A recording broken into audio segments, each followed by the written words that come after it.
All right, guys, we should be live right now. Hopefully we are. Hopefully there are no technical issues.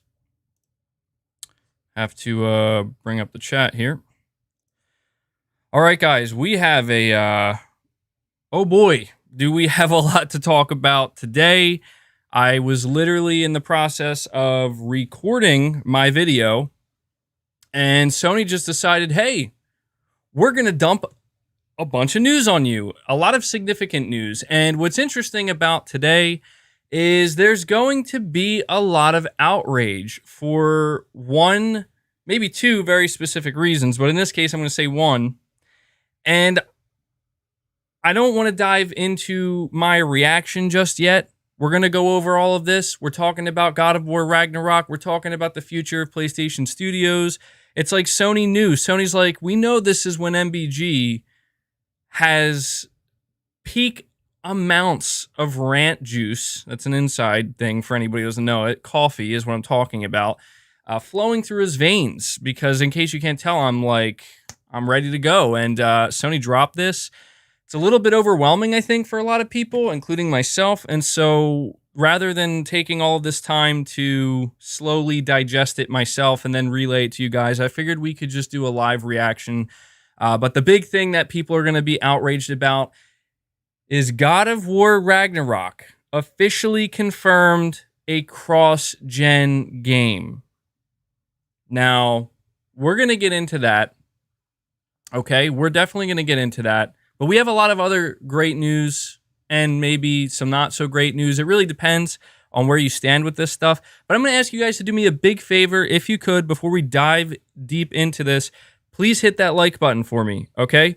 We have over 500 people here watching already, which is incredible. Maybe we can see that number jump up, but if you're watching right now live, or if you're going to end up watching later on, please hit that like button for me. It would really help me out. So, first things first. I'm going to talk about God of War being cross-gen first, before we get into anything else. I think there's a lot more to it. Like I haven't even read it myself, in case you guys are wondering. I have not read this interview with Hermen Hulst myself yet. Apparently GT7 is going to be cross-gen as well. I could be wrong about that, but look, I'm going to read you something I just tweeted, and I wanted to be sure to tweet this out because, you know, adrenaline's going right now and I'm all into it. So, and I genuinely mean this. So I'm going to read this word. You know what? I'm on Twitter right now, right here. I don't know why I'm not doing it on my PC. I'm going to bring it up. Okay. Well, first, let's read this. I'm all over the place, in case you can't tell. Sir Speaks a Lot. You're saying, I just want to say that I'd only trust Sony with the delay and cross-platform because of Cyberpunk and Miles Morales in that order. No issue for me. Interesting. Thank you for that, Sir Speaks a Lot. So, yeah, I actually agree with you too there. Let's read from Sony Santa Monica Studio. Since the release of the next...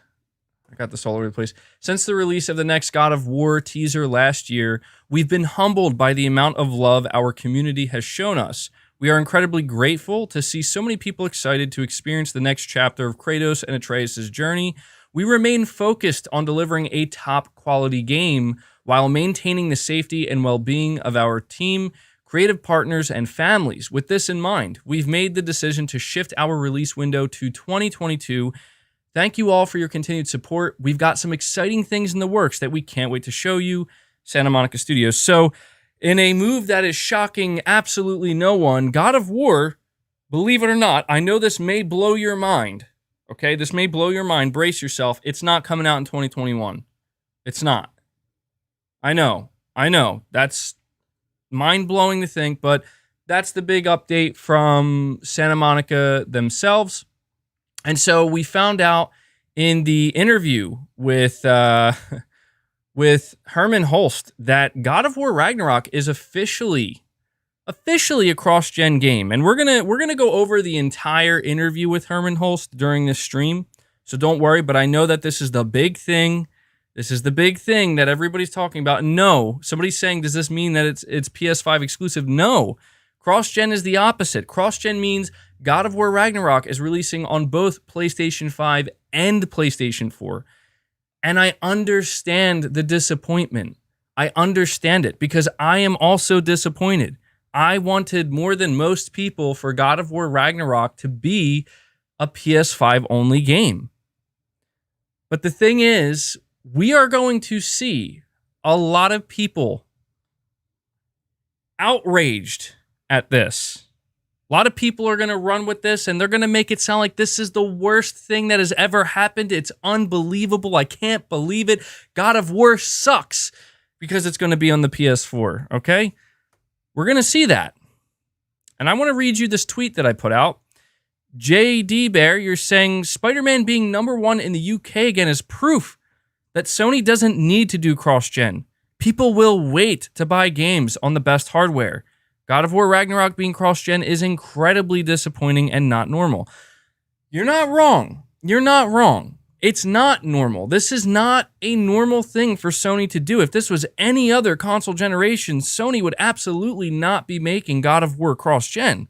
Absolutely not. Same thing with Horizon Forbidden West.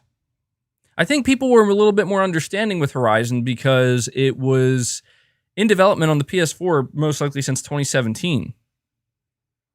And you're right, that data, Spider-Man Miles Morales being #1 again, it's true, people will wait. But here's the thing, did anybody stop to think that maybe it doesn't need to be a PS5 only game? I say this simply because maybe Sony Santa Monica has not been able to innovate yet. Now, I'm not trying to make excuses. I do want to view this from all angles, which we will. But before we get into that, I want to read my tweet here. Let me go over these super chats first. We have Anthony, you're saying, I'm honestly disappointed with my Series X. I'm no longer buying into Phil's BS. Sony has been the performer so far, and games have been top-notch. Yes, well, putting the Xbox thing aside, man, that's the thing here. That's the thing. See, you're gonna witness a lot of people lose sight with the fake internet outrage, just like we went through last month and the month before that, and everybody's going to come full circle, and they're going to be like, actually, yeah. Okay, so Nintendo Power is saying, now you know how GT fans feel. Release date just disappeared. Kazunori takes over. We're just lucky they aren't charging $70 for a prologue. And we have a new member, Santana. Thank you for joining the Greatness Awaits tier. If you want to become a member, feel free to do so. It's a great way for you to help support the channel directly. We also have Spiritual Serial saying, I understand why it's cross-gen since there's PS5 shortages, and even though I haven't got a PS5 yet, I'm upset it's not PS5 exclusive so the game can use the full power of the PS5. See, this is where I want you guys... That's the thing. That's the thing that's interesting here is everybody's going to say, well, come on, God of War being cross-gen, that means it's not going to use the full power of the PS5. There's a little bit more nuance to that than I think some people might realize. What I mean by this is, again, has anybody thought that maybe the reason why it's going to release on PS4 is because it's just literally capable of running on the PS4?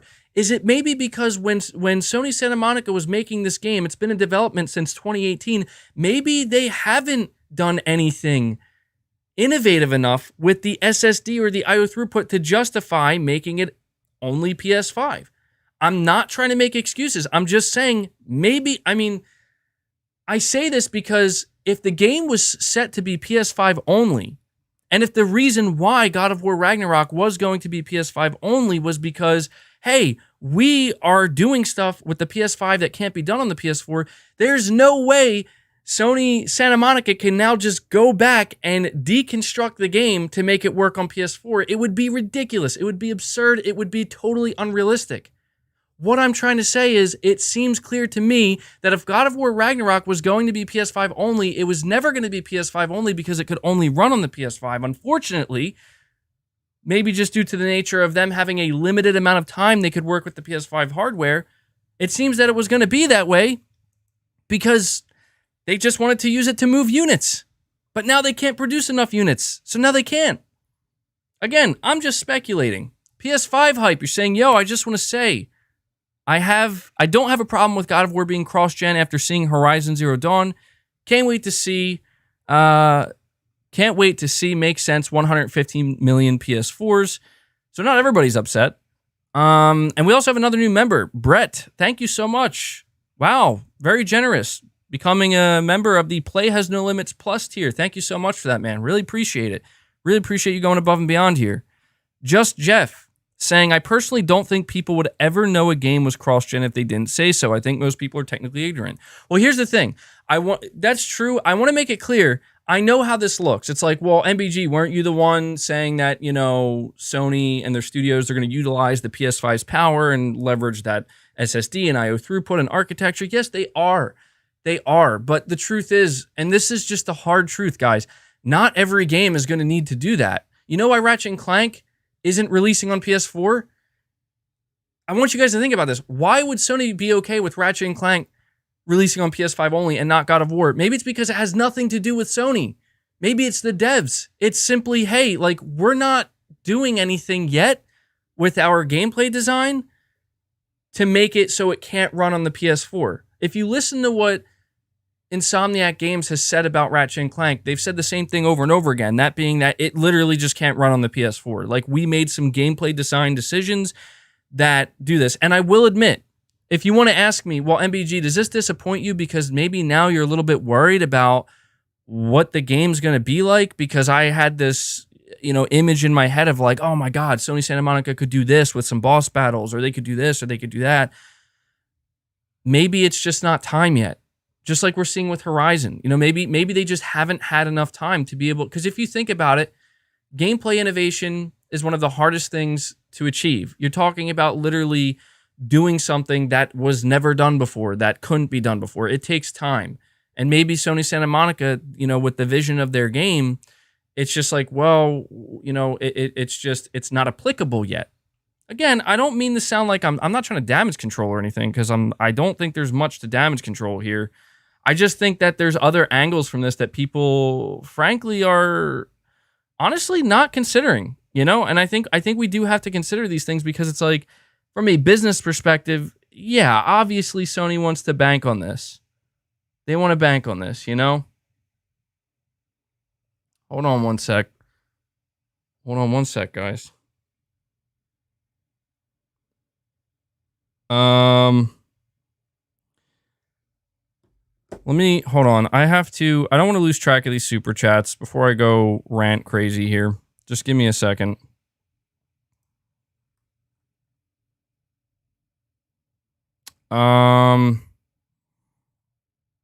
Okay, so we have Michael. You're saying people are forgetting that Miles Morales is cross-gen and the PS5 version still outperforms the PS4 version by a substantial margin. Sorry, guys. I'm losing track of the super chats, and I'm trying real hard not to have that happen. Give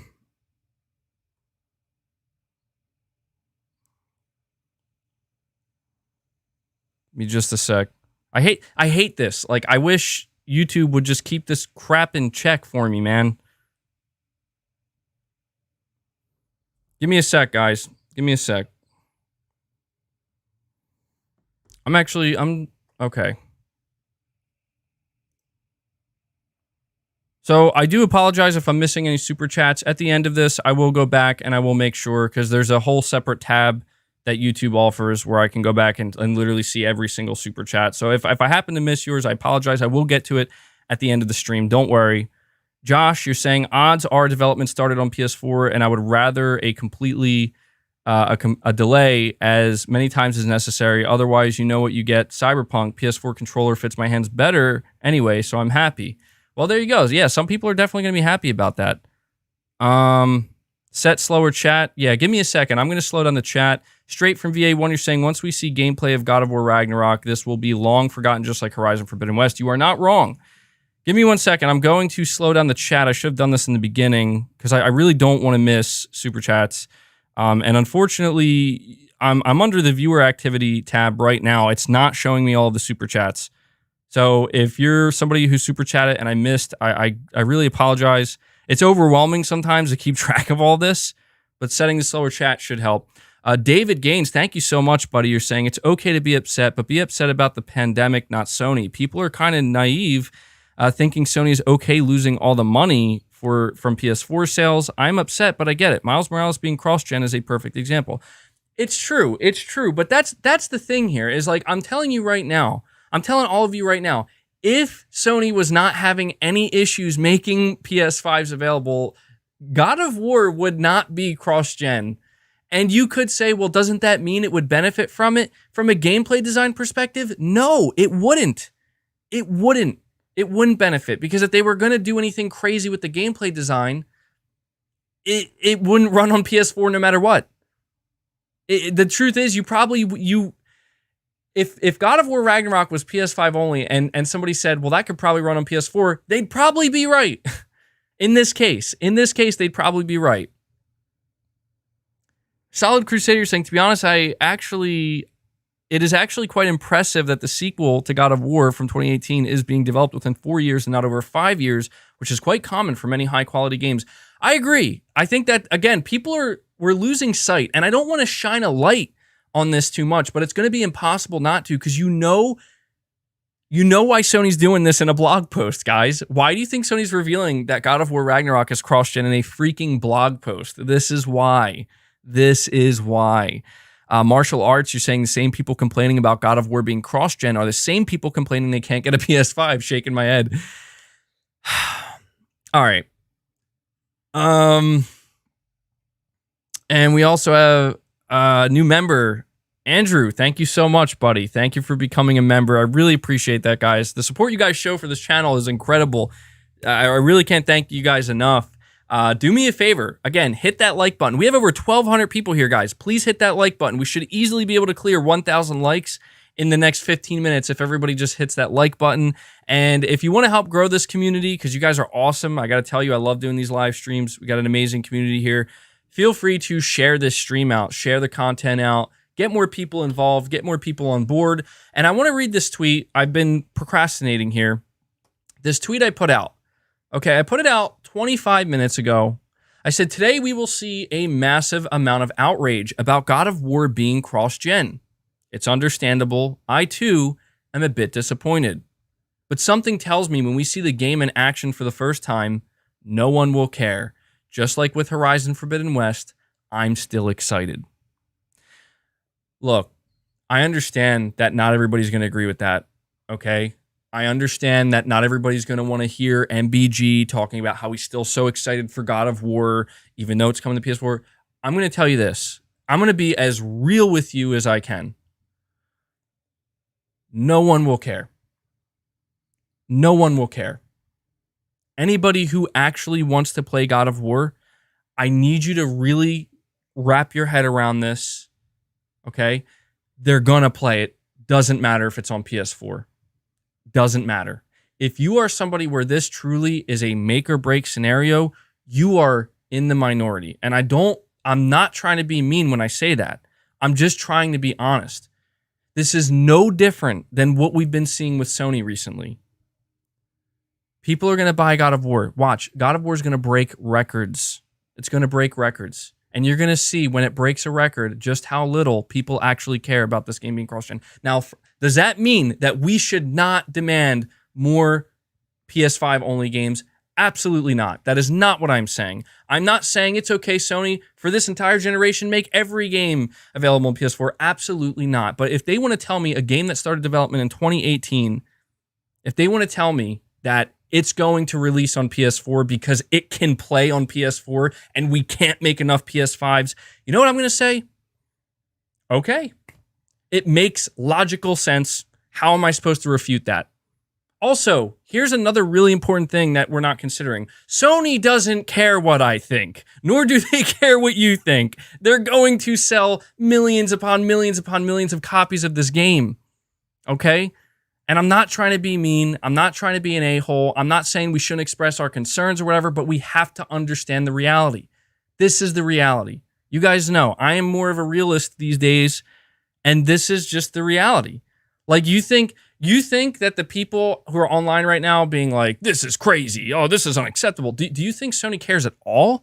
Do you think anybody when God of War drops is going to care? No, they're not. They're just not.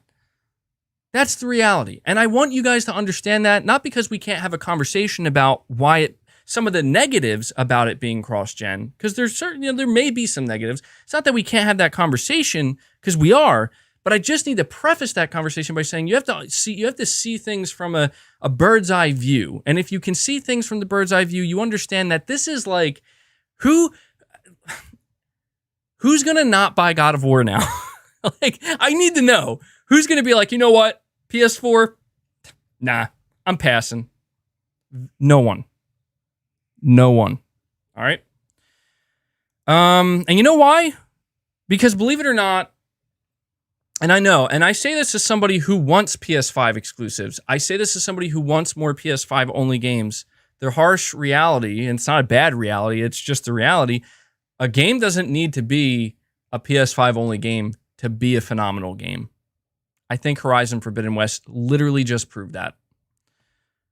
Let me see here. We have Jack. You're saying, do you think the second game will top the first game? That is the bigger question we need to be asking here. That's the more important question, Jack. You're asking the important questions. Will it top the first game? I don't know. You know why I say that? Not because I'm not confident in it. I have the utmost confidence it'll be an amazing game. But to top the first one, the bar is set so high. You know how difficult it's going to be for Santa Monica to clear that bar? I think they can. But that's the bigger question here. Thank you so much. We have another new member, the Play Has No Limits tier. Anthony, thank you so much, buddy. Really appreciate the support. Big shout out to all of my members. You guys are awesome. Shout out to everybody donating super chats, as well as anybody in the chat that I currently can't see. I apologize. Again, it's difficult to keep up. Ryan, you're saying, I'm confused as to why more people playing is bad all of a sudden, but Halo Infinite coming to the OG Xbox One is, quote, amazing for the players, unquote, LOL. Well, you know what it is? I'm not going to lie. I have contributed to this outrage, indirectly so. I am somebody who was talking about the possibility of God of War Ragnarok being a PS5 only title and how exciting it would have been. And it's not that I never once said that if God of War Ragnarok is PS4 and PS5, I would be any less excited for it. I never said that. And if anybody claims I did, they're literally lying. Like, you could go through all of my content. You'd be spending weeks doing so, but you could go through, you'll never find me saying that. It is a tad bit disappointing ultimately, because there's just something exciting about the idea of like, oh, this is PS5 only, you know, that the possibilities that it opens up. But I always, believe it or not, before we started hearing rumors about it being PS5 only, I always had the stance of I'm expecting it to be PS4 as well. It was just until recently when I saw all these rumors start to come out that, oh, it might be PS5 only. And I'm like, oh, okay. But I always anticipated it would be PS4 as well. It just, you know, it made the most sense. Maybe it's not what we wanted. Hold on one sec, guys. Okay, so I'm seeing there... Captain QA, I apparently missed your super chat. You're saying this delay means a new God of War trailer this summer. I want to let you guys know, I sincerely apologize if I miss the blue super chats. I'm having a really hard time keeping track of this because for some reason YouTube, like, they let the blue super chats disappear and I don't know why. So I do apologize if I miss a blue super chat. I'll try my best not to, but Captain QA, this delay, does it mean a new God of War trailer this summer? Oh, I think we're going to see. Oh yeah, dude, you better believe Sony does not come out here and announce God of War is going to be cross-gen to then not show God of War. No, they announce God of War's cross-gen. They deal with the temporary outrage of everybody being like, oh no, it's cross-gen. And you know what they do? Then they drop the God of War gameplay trailer, and just like that, no one cares. Like I said, no one cares. Everybody's going to be like, holy crap, this game looks amazing. Day one buy. All right, before I lose track here, Spiritual Cereal, you're saying if they show Ragnarok at the Summer Game Fest, hopefully, I would guarantee many people will forget that the game is cross-gen. Dude, I'm telling you, watch. You're going to watch it, and we're going to watch it happen in real time. I want everybody to keep track of all the outrage you're seeing right now on the internet. watch in real time how quickly it disappears. It's like a dry erase board. Today, Sony writes on the dry erase board, God of War Ragnarok is cross-gen, and the whole classroom, everybody watching, they're freaking out, they're losing their minds, and then they wipe it clean, and then they're like, oh, here's some God of War Ragnarok gameplay, and then everybody's losing their minds, and they're like, this is the greatest thing since sliced bread. That's what's going to happen, and we're going to watch it in real time. Unless they do something absolutely absurd with the sequel that no one's expecting, that everybody's going to be upset about or something. Unless there's just some kind of hard left turn that this game's going to take that we're not expecting, which is always a possibility. But, you know, I'm banking on the idea that I think most people are not going to care. I think most people are not going to care. We also have Kendall Fire. You're saying sometimes Sony is genius at marketing and sometimes they seem incompetent. They can't drop a ton of bad news at once with nothing to soften the blow. Well, that's the thing is like people need to understand that this news that Sony's dropping, a lot of it may be perceived on the internet as bad, but you're going to realize, if you don't already, that it's almost mostly good. Like it's all pretty good. There's nothing here that's crazy or absurd. People lose the forest for the trees every damn time. They do. That's why I immediately go live here, because people are like, you're damage controlling. This is not damage control. And anybody who's here listening, I know you know this. This is called trying to figure out what is actually like reasonable here to be upset about and what's just people screaming into a bubble or a void or a vacuum. You know what I mean? It's like there's a big difference between the two. And God knows in the day, in 2021, it's like you can't look anywhere without seeing people get radical about something, without people driving off the bridge and going right into the deep end over every little thing. And that's the problem. And you know what the problem with that is it makes people's valid concerns, like the ones that are actually valid, almost impossible to recognize. It's unfortunate.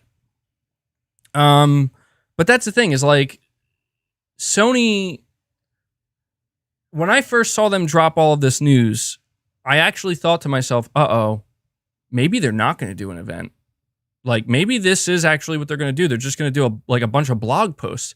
But then I realized very quickly that, okay, they're dropping some significant news in this blog post that will be perceived as negative, bad news, or it will cause some kind of outrage, as it always does.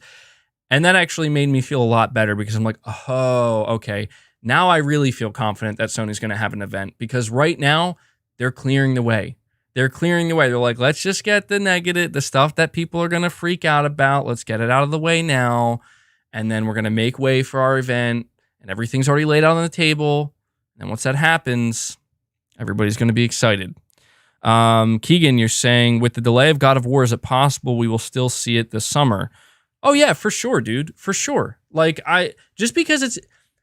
I mean, I don't want to guarantee anything because I do not know, but I just want to say the chances that Sony won't show God of War this year at all, that seems pretty low to me. I mean, the game is obviously probably not ready. It's definitely not ready, but I don't think that they're going to go the rest of the year without showing us anything of the game. That would be weird.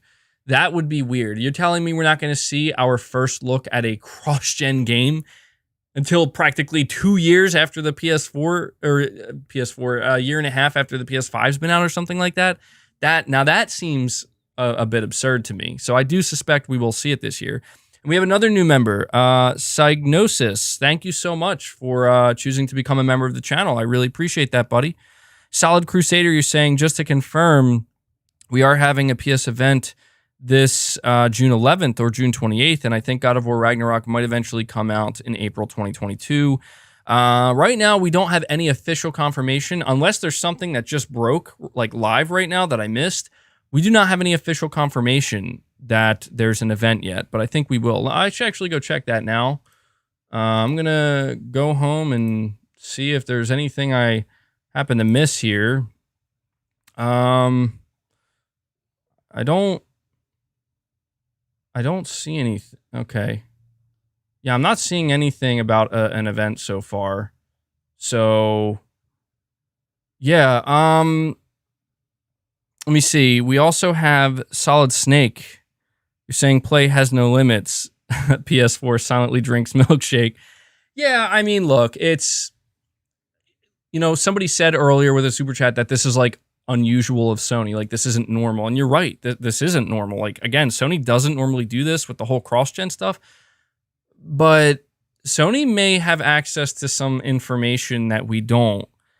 We've been hearing for a little while now that it's going to become much harder to acquire PS4s than PS5s than it was already, and it's going to stay that way for potentially another year, maybe even a year and a half. You have to honestly think realistically, like if it's going to be that difficult, maybe it is in Sony's best interest to continue to support cross-gen. From a business perspective, it makes total sense, and I want more PS5 exclusives, but I'm not going to sit here and say that it's a bad thing that PS4 owners now get to play the next Horizon or the next God of War. I'm not going to say it's a bad thing. It's not, for me, what I would consider perfectly ideal, but, it has its pros and its cons. But in general, I don't think God of War is going to be any less of a great game, because of this. Let me see. We have Ryan Thomas. You're saying, sorry, didn't mean to include you in that. MBG was meant more for the Xbox guys making fun of Sony. Oh, yeah, no, dude. I know exactly what you meant, man. Don't worry. Michael G is what I'll call you. Thank you so much for becoming a member, buddy. That's actually 7 new members we have today, which is crazy. So if you want to become a member of the channel and you want to help support it directly, you like the content, feel free to do so. Really appreciate that, guys. A and B are saying, I'm totally fine with God of War coming to PS4, but there we believe in generations BS, while Microsoft got all the outrage for supporting cross-gen. Yeah, no, I mean, looking back, hindsight 2020, it's like, yeah, that's definitely disappointing that Microsoft seemingly got they shouldered most of the outrage for that, you know what I mean?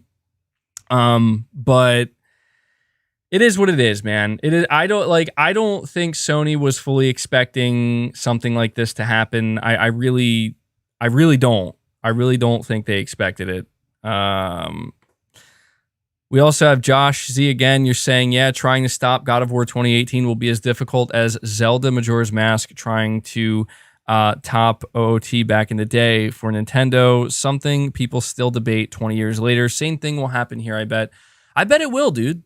I bet it will. I think deep down, even the most outraged person, I think they all know that it's gonna be okay. You know what I mean? Like, I think everybody deep down knows, like, it's gonna be a good game, guys. Like, it relax. Like, just relax. You can be upset, be disappointed. There's no need to be outraged. That's the thing, is like, there's a difference between like, oh man, like that's definitely a bummer or letdown. And then there's a difference between like, oh, this is unacceptable, triple massive L. What is happening here? Like, what? Come on, be reasonable, be reasonable. I think, and talking about the outrage that was put forth towards Xbox with the whole cross-gen thing, because they embraced cross-gen and they didn't say we believe in generations, I think that was mostly justified because people were scared. People were like, what does this mean for our next-gen games? And then they show Halo Infinite, and everybody's like, oh my god, that's what this means for our next-gen games. And then you have Sony come out here and they're like, actually, hold on. Let's show you how cross-gen can be handled the right way with Horizon Forbidden West. And they're probably going to show us again with God of War Ragnarok. And the thing is, guys, I'm very impressed with Horizon. I think I'm going to be even more impressed with God of War Ragnarok. This really does start to get your mind racing. What will the tail end or the later half of this generation end up looking like when there is no more cross-gen games coming from Sony Studio? What about God of War? I guess it would be like, what, 6 at that point? Wait, no. Yeah, I don't even know. Just God of War Ragnarok 2, whatever you want to call it. What will that look like if it eventually is PS5 only, right? Another new member, Chris Batista. Thank you so much, man. Thank you so much. Really appreciate that. You guys are amazing. Appreciate all my new members. Appreciate all my current members. Appreciate my entire community here. You guys are awesome. Solid Crusader, you're saying, I really hope we get to see God of War developer utilizing AMD Fidelity FX super resolution on PS5. So I literally recorded a video and I was in the process of editing it, talking about that before this news dropped. So I may still release that later, if not today, tomorrow, saying I really hope they do for PS5. What do you think? I think they could. I think they could. I think they might be using their own technology, but either way, I think the game's going to look crispy, if that's what you're trying to figure out. I think it's going to look crispy.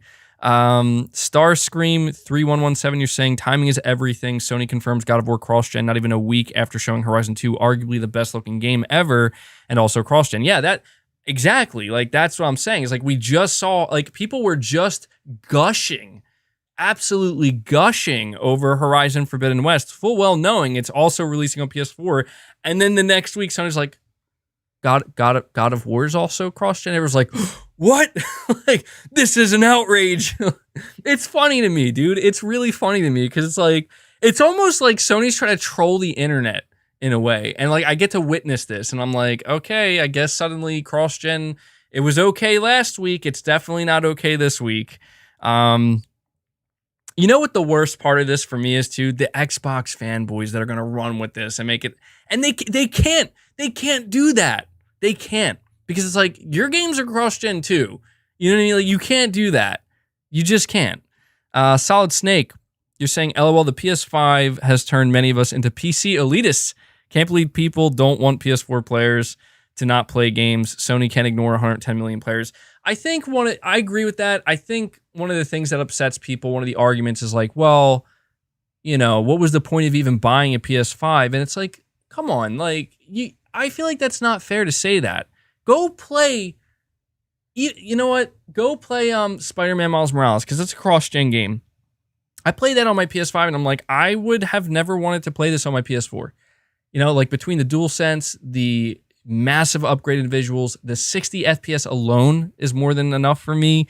But having the ray tracing there if I wanted as well, you know, the 3D audio, all these other things that they're doing, the instantaneous loading and being able to just fast travel within less than 1 second, like, these are all tangible benefits that you get on your next gen version of your game that will still be there for Horizon Forbidden West and God of War. The thing that we are looking for, people, okay, the thing that we are looking for with PS5 only exclusives is we want to see gameplay innovation. We want to see a shift in gameplay design and what can be achieved.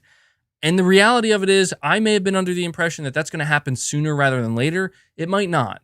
I realize now that maybe that's asking a lot of developers. That's a huge risk. That's a huge undertaking. It's not going to happen overnight. And I guess maybe it was a little bit foolish to think that that could happen so soon with a game like Horizon Forbidden West or even God of War Ragnarok. We're seeing Insomniac really test the waters here with Ratchet and Clank to see, okay, like, we can do something here with this architecture that we can't do anywhere else.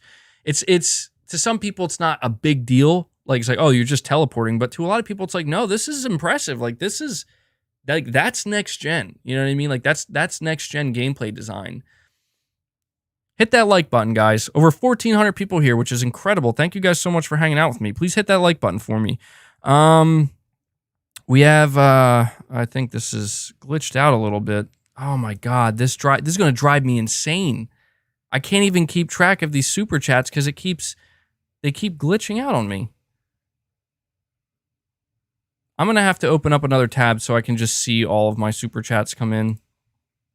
But we have Yazer. Hopefully, I apologize if I said your name incorrectly. You're saying, obviously, Santa Monica started God of War Ragnarok's planning and pre-production way back and probably didn't have time to implement every unique PS5 feature, especially game design-wise. We'll see that mid-gen. So, yeah, I mean, that's the thing is, like, I think at this point it's obvious that, you know, it's like I said earlier, even if it was planned to be PS5 only, if it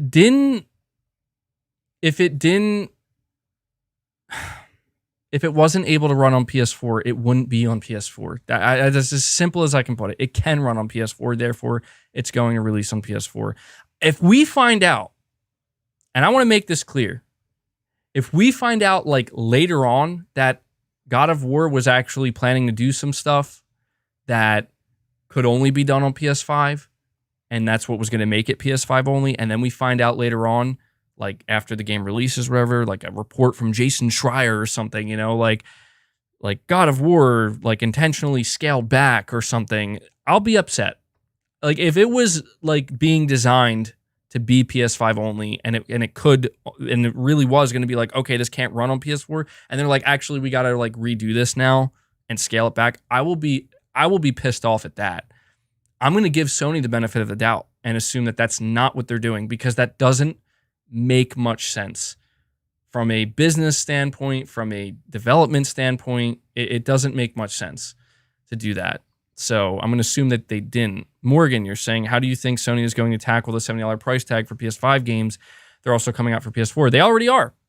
They are already tackling that, like I said, by basically saying you're paying that extra $10 for DualSense support, for potentially ray tracing, for higher frame rate, potentially, you know, maybe if some games, if they ever go to 120, you're paying for that, for all of these upgrades you're going to get, the SSD and load times. You know, the only thing you're currently not getting, the only thing that Sony promised that you're not going to be getting with God of War and Horizon is, like I said, is the gameplay innovations. Okay, the gameplay design innovations, kind of rebuilt from the ground up and kind of changing the way games can be played and the things that can be achieved. That's, you know, as somebody said earlier in the super chats, it's going to take maybe towards the middle of the gen. We're seeing that a little bit with Ratchet and Clank. It's going to take a little bit more time. Devakin, you're saying, so is Ratchet and Clank the only big game this year? Yeah, I know what you're talking about. So we do have an update on Horizon Forbidden West's release date, and it's a little bit concerning. I appreciate Sony being so candid about it. That's definitely better than them being super secretive. With all this being said, I don't. How long have I been going on this stream now? It's been about, almost 45 minutes already, and I haven't even gotten into any of the other significant stuff. There's a lot of other significant stuff to go over here today. So I'm going to switch over here. Let me adjust this.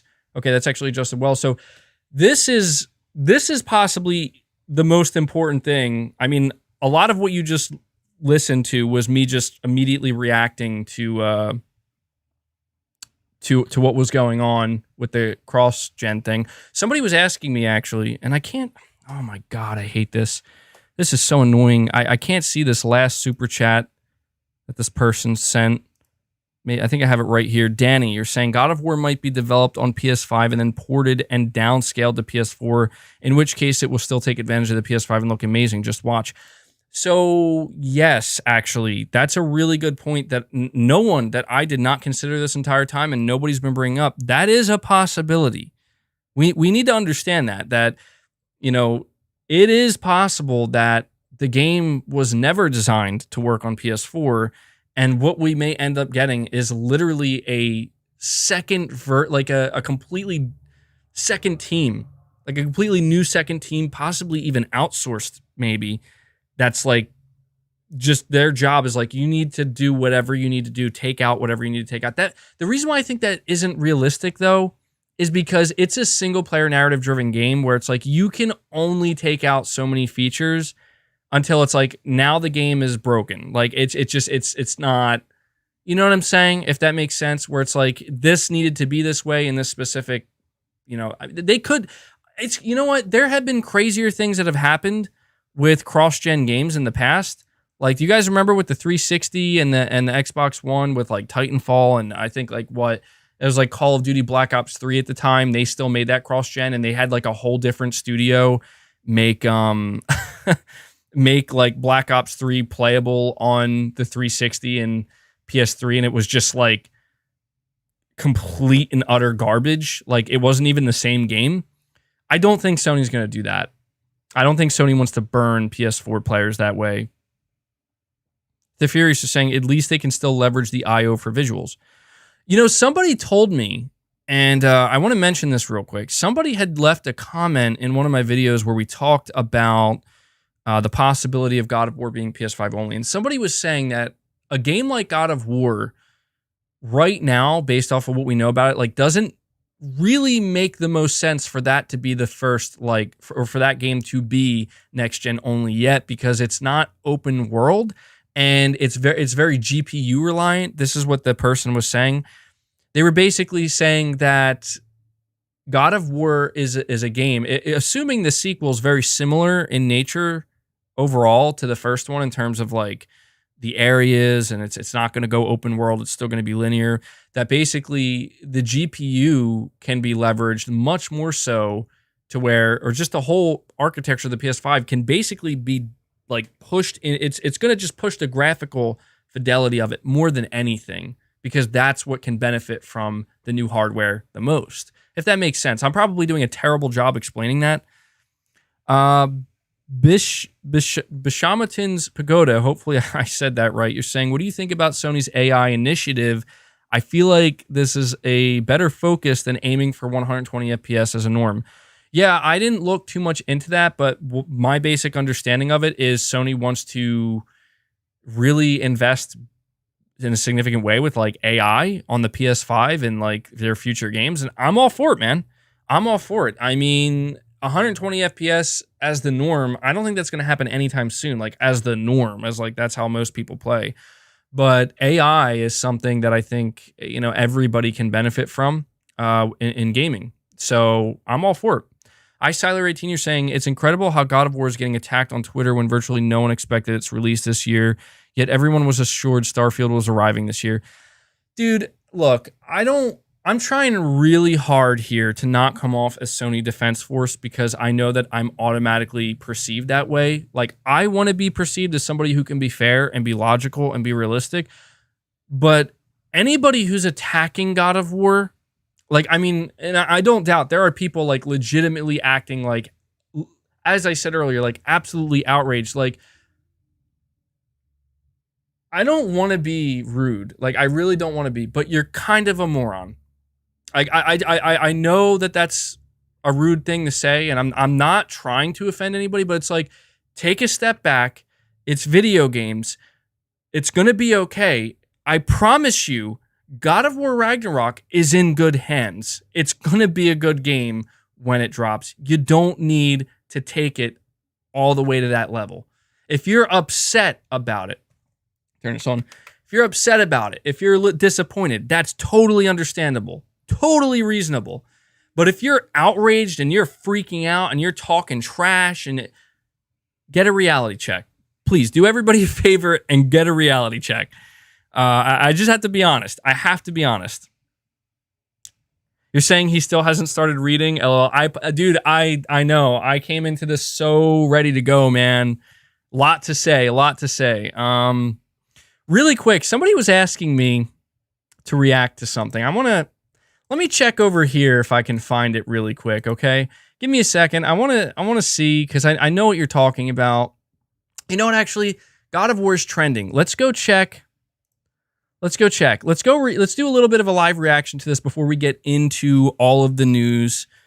You're saying you don't think Gran Turismo 7 is cross-gen? Maybe I was completely wrong about that. I want to be clear. I don't know if it is or not. I didn't read it yet. Okay, so let's read some of the reactions from IGN. Here we go. I wonder if some of these people know that they're going to be featured on my channel when they write this stuff. Delayed and being designed for PS4? Trash. Looks like I'm skipping on this one and not going to support last gen when this game deserves to be on PS5. Yeah. Okay. How many people want to bet the TH Womp? How many want to bet he's still going to buy it? How much you want to bet he's still going to buy God of War day one too? Day one, I bet you. Apparently that's from somebody I blocked. Well, color me surprised. Okay. These aren't that bad. Good. It couldn't compete with Horizon Forbidden West anyways. I mean, okay.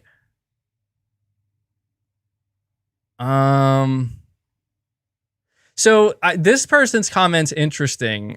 He says PlayStation aren't dumb enough to release two of their exclusives close to each other. LOL. What? I'm sorry. Last of Us Part 2 and Ghost of Tsushima? That was a thing. I'm not seeing many comments with a lot of upvotes. This person's just laughing, and I don't... Okay, see, look. Almost 200 upvotes. They can take their time. Can't wait. I'm telling you. 90% of people, 95 to 99% of people do not care. Spiritual Cereal, you're saying, can you just imagine if Horizon Forbidden West was Game of the Year? Dude, I don't know, man. Is it going to come out this year? We'll talk about that in a little bit. All right, that's enough for reading this garbage from IGN. Let's keep reacting a little bit here. Okay, that updated quick. Morgan, thank you so much for upgrading to the Play Has No Limits. Actually, you didn't even upgrade. This is your first time. Thank you for becoming a member, buddy. Really appreciate that. Really appreciate it. Hit that like button, guys. Let's see if we can get to 1,000 likes. So I also want to ask chat. I know it's on slow mode, but I know it's still going to blow up when I ask this. How many of you are surprised? Because I'm genuinely curious. I'm not asking this to be funny. I'm serious. And only answer if you were this person. How many of you are genuinely surprised to find out that God of War is coming out in 2022? Is there anybody here? And I think it's totally okay and reasonable. Is there anybody here who actually expected it to come out this year? I won't lie. Last year I thought it would. Son of Kosh, you're saying I saw the AMD FSR videos, and that plus PS5 SSD plus Unreal Engine 5 equals game changer of a generation for gaming. PS VR 2 is going to be insane. Yes, it will. It will. PSVR 2 is going to blow people away. I'm not seeing anybody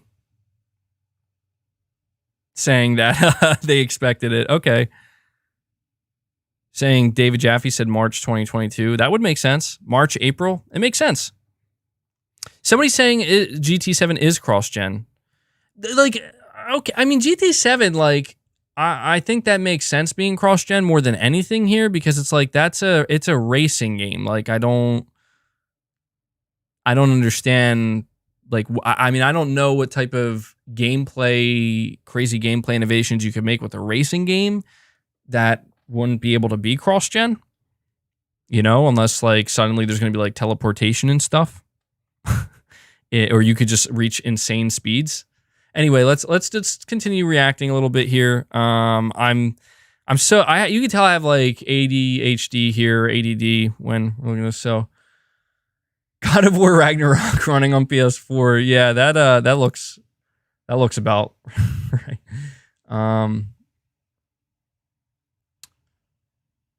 Okay, so we have Jeff Keighley. Totally fine waiting for God of War in 2022.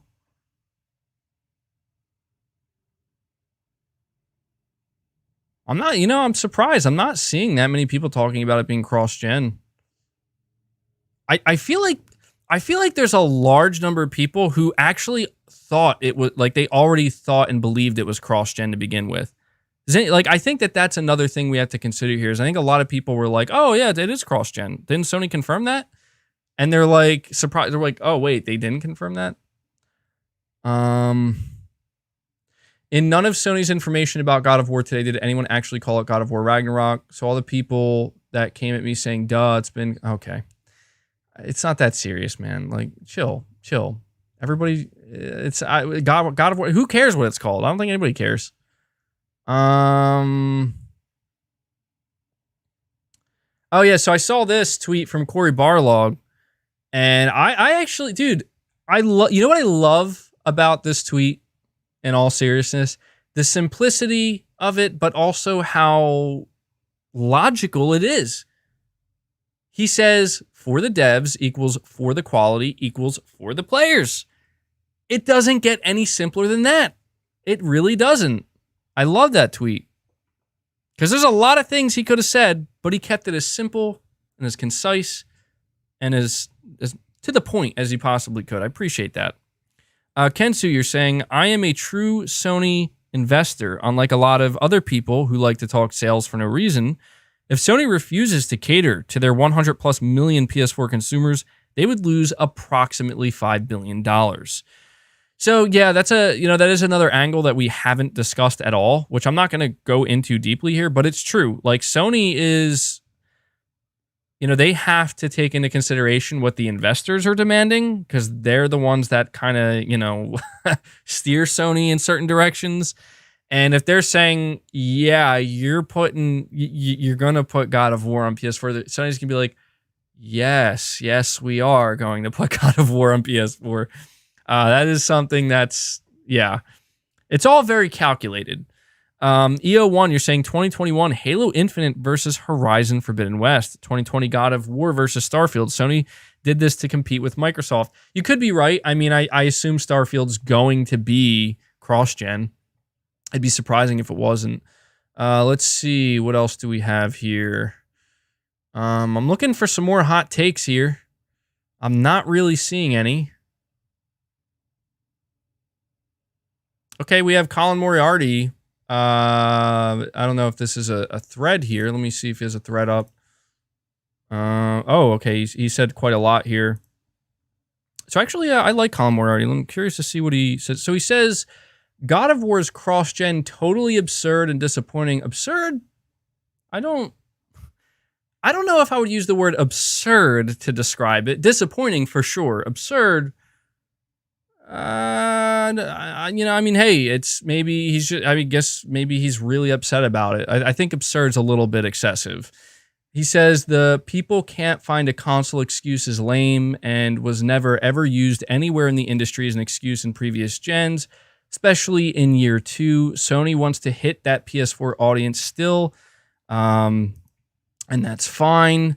But let's be frank, this is completely new. Sony has never, ever, ever released first-party cross-gen games until this generation. Outside of the show, there are 0 first-party and only a very small handful of second-party cross-gen PlayStation games before PS5. This is decidedly lame move. Boo. I can literally hear him saying boo. Anyway, I got to get back to work, but obviously what I've been saying remains true. You don't really need a PS5, and it seems that will also be true in 2022. See, that last thing he says, you don't really need a PS5. I get that hearing about God of War being cross-gen makes some people automatically think, oh, well, I don't need a PS5. But what about Returnal, and especially what about Ratchet & Clank? These are games, especially Ratchet & Clank. Ratchet & Clank comes off as a must-play. Returnal, I can understand why some people are like, I don't want a PS5 just for that game. But Ratchet & Clank, come on. But I get what he's saying. I think what's interesting about his take here and what I appreciate about it is he's pointing out the fact that this is new for Sony. Like, this is not normal for Sony. And I don't know if I fully agree with him when he says that, you know, the whole people can't find a console excuse is lame. I mean, I guess he's not wrong about that. Like, as in that was never really an excuse before, but here's my take on it, just to keep it simple. Like, my take on it is as simple as this. If a development team underneath Sony is making a game for the PS5 and they go to Sony and they say, we literally can't make this game work on the PS4. Like, it literally can't run on the PS4. No matter what we do, it can't. I don't think Sony's going to be like, well, that doesn't matter. Find a way to make it cross-gen. I don't know. Maybe I'm being naive. In that statement, but I really think Ratchet & Clank proves a lot. I think Ratchet & Clank proves that if a developer is doing something with the PS5's SSD and IO throughput that cannot be done on other consoles and it cannot be scaled down, it's not a matter of scaling. I don't think Sony's going to turn around and be like, yeah, go redesign your game. Chris B, you're saying, don't forget Demon's Souls, PS5 only, and Astrobot. True, yeah, exactly. Skizzleax, you're saying, I hope we get a gameplay reveal this month at least. I think we will, buddy. But I think that's enough reacting here on Twitter, on the Twitterverse. Okay, wait, he says, PS Ratchet & Clank will be the first-party exclusive on PS5, and with God of War Ragnarok, Horizon Forbidden West, and GT7 all confirmed cross-gen, it's the only first-party PS5 exclusive that we even know about. That is true, and that is wild. Well, I mean, hey, here's the question I would ask Colin Moriarty if I was able to. I doubt he'll be able to. I mean, maybe somebody else will write in on a show or something and ask him. I would ask him, if you weren't doing anything, like if you weren't a PlayStation personality or an internet personality and you were just gaming on your own normally, right?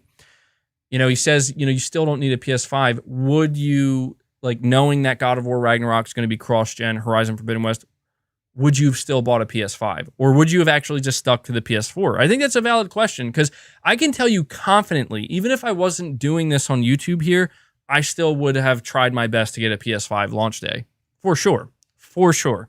The cross-gen isn't, like, every game could be cross-gen. I'm not saying I'd want it to be, but it could be, and I still would, I would try to get a PS5 as soon as I could. That's just, okay, so GT7 is also going to be PS4.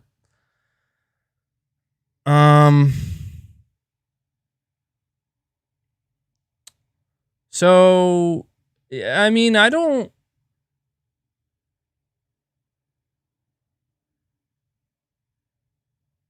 know. Everybody has their hot takes, including me. I guess ultimately for me, it's very simple. It's, hey, are you a God of War fan? You are? You're probably going to want to play the next God of War. What's that, Sony? It's coming out on PS4? Okay. That's literally, that's my honest to God reaction. Like, if I wasn't live on stream right now and I pull out my phone and I see this, if I didn't have a YouTube channel and I wasn't talking to an audience, my reaction is literally, huh. I mean, makes sense. Kind of expected that, A little bit disappointing, but I can't say I didn't see that coming. That's my honest to God reaction, okay? You know what else? I want to say this too before we dive into this blog, because once we get into this, we're getting into it. Last thing I want to say, if you were to ask me to explain a little bit further why I seemingly don't care, I just want to I'm going to say this last statement. I do care. I want, as a PS5 owner, as a PlayStation fan, and as somebody who wants to continue to see games push the limit, especially from Sony's very talented first-party studios, I absolutely want to see more games become PlayStation 5 only exclusives. But I have to tell you, I've been so impressed with not just one or two games I played coming from PlayStation on the PS5, but pretty much all of them across the board. There's not been a game yet, maybe, and this is no offense to Destruction All-Stars, but I mean, you already know what you're getting with that game. But aside from that, pretty much everything I played, it's just so impressive to me, Like, Demon's Souls could have been a PS4 game, but it wasn't. And you look at the visuals, and the truth is, yeah, the visual aspect of that game could have been scaled down easily to make it run on PS4. They didn't. They made it PS5 only.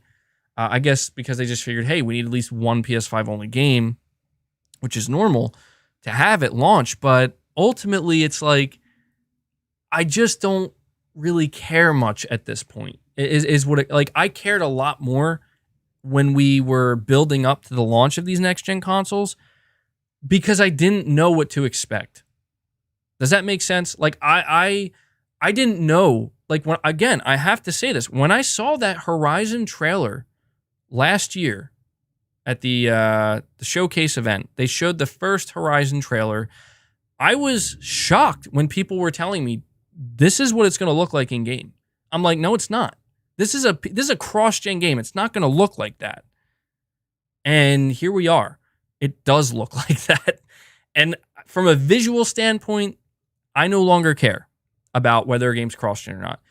When it comes to gameplay innovation, I feel like that's not my call to make. That's not my decision. The reason why I say is that's the developer's call.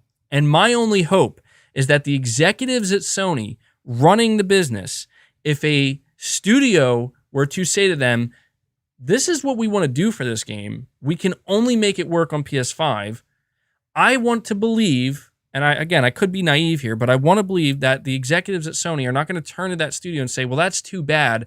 You need to alter your game design, make it run on PS4 because we're selling it on PS4. I don't want to believe that. I want to believe that they're going to be like, okay, then your game only runs on PS5. That's the game you made. So we have to sell it on PS5 only. That's all. That's my hope. That's my hope. We get to these super chats real quick. We have Michael, you're saying his comment about Sony never releasing cross-gen games. He's also forgetting this is the first time they had two gens with the same system architecture. That is true. That's actually a very good point. You could argue that this time around, it's easier than ever to make cross-gen games. It requires probably much less effort to do so than previous gens. Very good point, Michael. Very good point. Nicholas, you're saying, I think what they're doing is any games that started on PS4 and is getting a sequel will be cross-gen. Imagine having to get a PS5 to play the next God of War or Horizon. Yeah, I mean, it is new for Sony, but I'll tell you this. The most interesting thing to me about all of this is really quick. I know I keep going on and we still haven't gotten into reading this. I do apologize. I'm definitely going to have to do timestamps for this for people who watch it afterwards. I will tell you this. I really believe that Sony is not making a mistake by releasing these games on PS4 because they're going to make money doing so. But I really do firmly believe Sony might be shocked at how many people don't buy these games on PS4. We just saw Spider-Man Miles Morales hit the #1 spot the second time this year for PS5. For PS5. Because more people are getting access to them and buying these consoles. People are waiting. I put out a poll the other day, I think it was yesterday actually, asking my audience, if you don't already have a PS5 and you're trying to get one, what do? Do you buy Horizon Forbidden West for your PS4, or do you wait until you secure a PS5? And the least amount of votes, I think it was literally less than 10% of the votes, were people saying they're going to buy it on PS4. I almost feel like, I almost feel like it literally wouldn't make a difference. It would find out how many people bought this game on PS4. That's what I want to know. Anyway, guys, we are going to dive into this PlayStation blog. I think I have, I have a bunch of other super chats I have here. This I may have to end up doing this on a separate video. Let me see. So,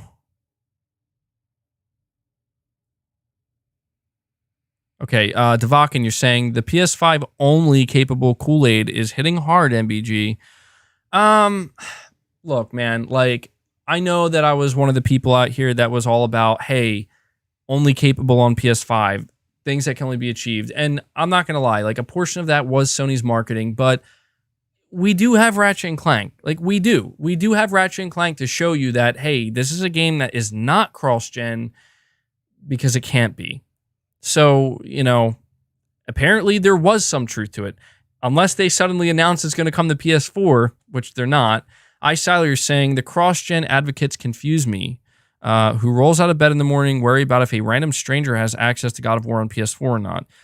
I mean, I get your point, but I think what it really ultimately comes down to is people are concerned that their games are being dramatically held back. And I don't think that that's the reality.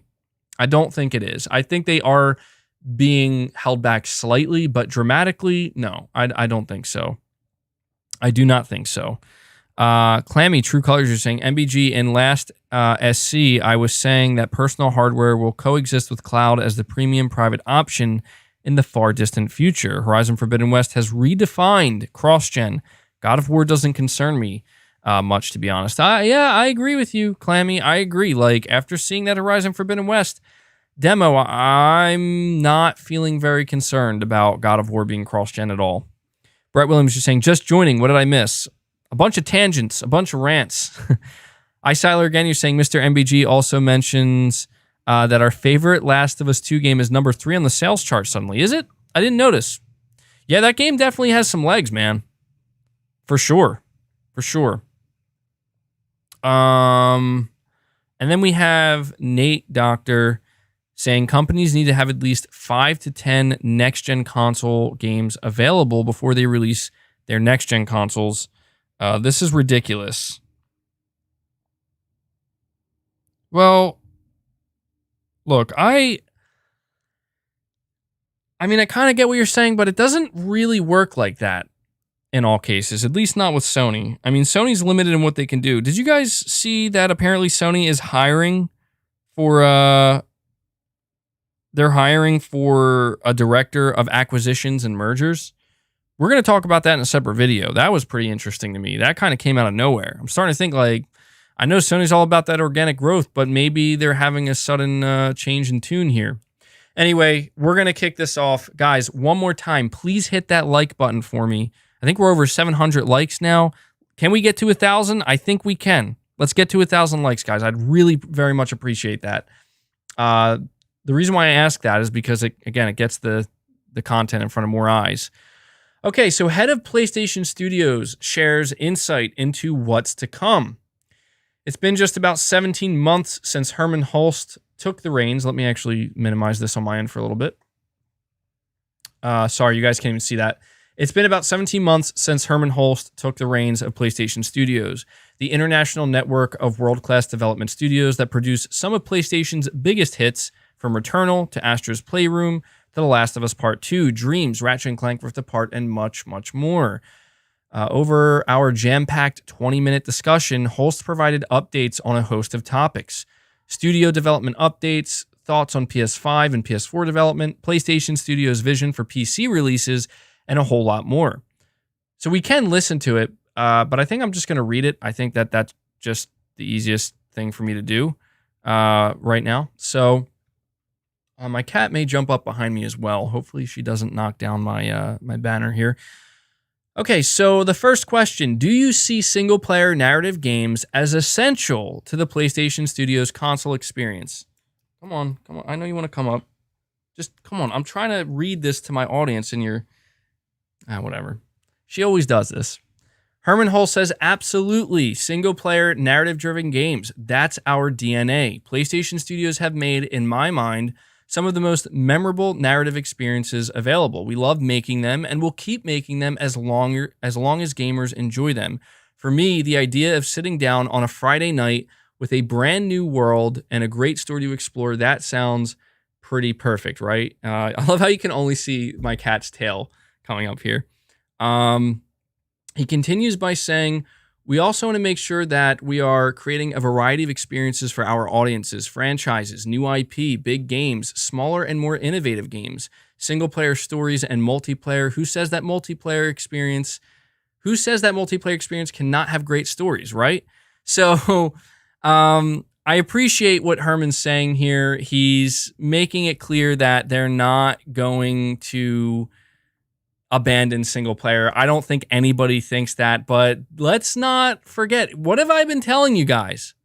I've been telling you for a while, Sony is embracing multiplayer more so than they ever have. You think Sony doesn't want their own GTA Online? You think Sony doesn't want their own Fortnite? They do. Now, here's the question, and I'm glad that he answered this the way he did. Is that going to come at the expense of our single player narrative experiences?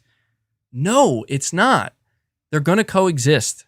That's the point. They're going to coexist. So, okay, let's see here. Let's move right along. So we have another question that was asked to Hermen Hulst. We've seen the announcement of Haven from Jade Raymond, as well as a bunch of industry veterans, and more recently Firewalk, which also has some top names from the industry. How do you see partnerships like this fitting into the larger PlayStation Studios vision? Hermen Hulst says, yeah, these partnerships are very exciting. You could, I guess, make a distinction between development teams who are part of Sony, like Naughty Dog, Insomniac, Media Molecule, Sucker Punch, and so on, and then development teams who are working with us, like partners such as Haven, Firewalk, but also teams we've worked with over the years, like Kojima Productions and From Software. Look, do I think he's teasing something? I want to say no. I want to say he's not teasing anything, making it seem like, oh, we are partnered with Kojima Productions again or From Software. I think he's just highlighting them off the top of his head, but we have to understand, like, I don't know. He could have said a lot of studios there, but he said, it's interesting, right? He mentions Kojima Productions. I don't know. I'm looking too much into it already. He continues by saying, to me, in many ways, there really is no difference. They're all PlayStation Studios. We are, at the end of the day, a creator-led organization, which to me means that we want to find the best possible development studios in the world and help them passionately pursue their ideas. To me, it's important that PlayStation Studios is a place that allows creators to join us and do the best work of their career. That's really what I'm after. So, there's not really too much to unpack here other than the fact that Hermen Hulst is making it clear that their partnerships are very important to them. And I like what he says here at the end. He says, to me, it's important that PlayStation Studios is a place that allows creators to join us and do their best work of their career. That's important because Hermen, as well as most of us, know that if you do your best work when partnered with PlayStation, what is that going to lead to? A stronger partnership, a better relationship, and most likely them continuing to work with them. So, continuing right along here. Another question. Are you able to give us a snapshot of the total number of titles that PlayStation Studios are currently developing for PS4 or PS5? And so he says, well, we have a lot going on right now. PlayStation Studios have more than 25 titles in development. Almost half of these are new IP. The other half, they're titles that are set in franchises that PlayStation fans already know and love. So it's quite a lot. So nothing really shocking there. He did reveal this, but just once again reaffirming 25 games, 25 plus games in development, both new and in franchises we already know about. Next question, how important is new IP for PlayStation Studios? This, in my opinion, is an incredibly important question that needs to be asked. I think we already know the answer, though. But Hermen says new IP is incredibly important to us. New IP is the lifeblood of gaming, but new IP is just one aspect of our strategy. Ultimately, I want PlayStation Studios to be fiercely daring, to take risks. I want us to continue to embrace the legacy of PlayStation, pushing the boundaries of gaming, keep making games that matter, games that probably wouldn't have been made anywhere else. And you know, Ben Studio, oh, here we go. Ben Studio is working on a very exciting new IP that they are very, very passionate about. They're building on the deep open world systems that they developed with Days Gone. So I'm really happy for Ben Studio. Dropping a bomb here, Hermen. Dropping a bomb on us. Now look, I understand that some people are like, oh, well, of course he's going to say this stuff. But guys, he's confirming that they're working on a new IP. And he's claiming that they are not just very passionate, they're very, very passionate about their next game. I mean, look, he talks about taking risks. I tried to explain this. Do you guys remember all of the outrage? Oh no, they canceled Days Gone 2. I wanted Days Gone 2 just as much as the next guy. I absolutely did. But I told you, you think like people who are saying that this means Sony's not going to take risks. They're just going to keep making God of Wars and Horizons and Uncharted's. I tried to explain to you guys, if they just greenlit a brand new IP for Sony Bend, that's literally more risky than greenlighting Days Gone 2. Okay? So there you go. He drops the bomb. Sony Bend is working on a new IP. They're very passionate about it, and they're building on the deep open world systems that they developed with Days Gone. So it may not be Days Gone 2, but you know what? Hey, new IP, AAA, Bend Studio, let's do it. Let's do it, man. I know it's going to be a while till we see it, but very excited about that. Very excited. The next question, how have the teams at PlayStation Studios been able to cope and adapt with these big challenges over the last year? Hermen answers, perhaps the biggest challenge has been when we need specialist locations, often physical locations.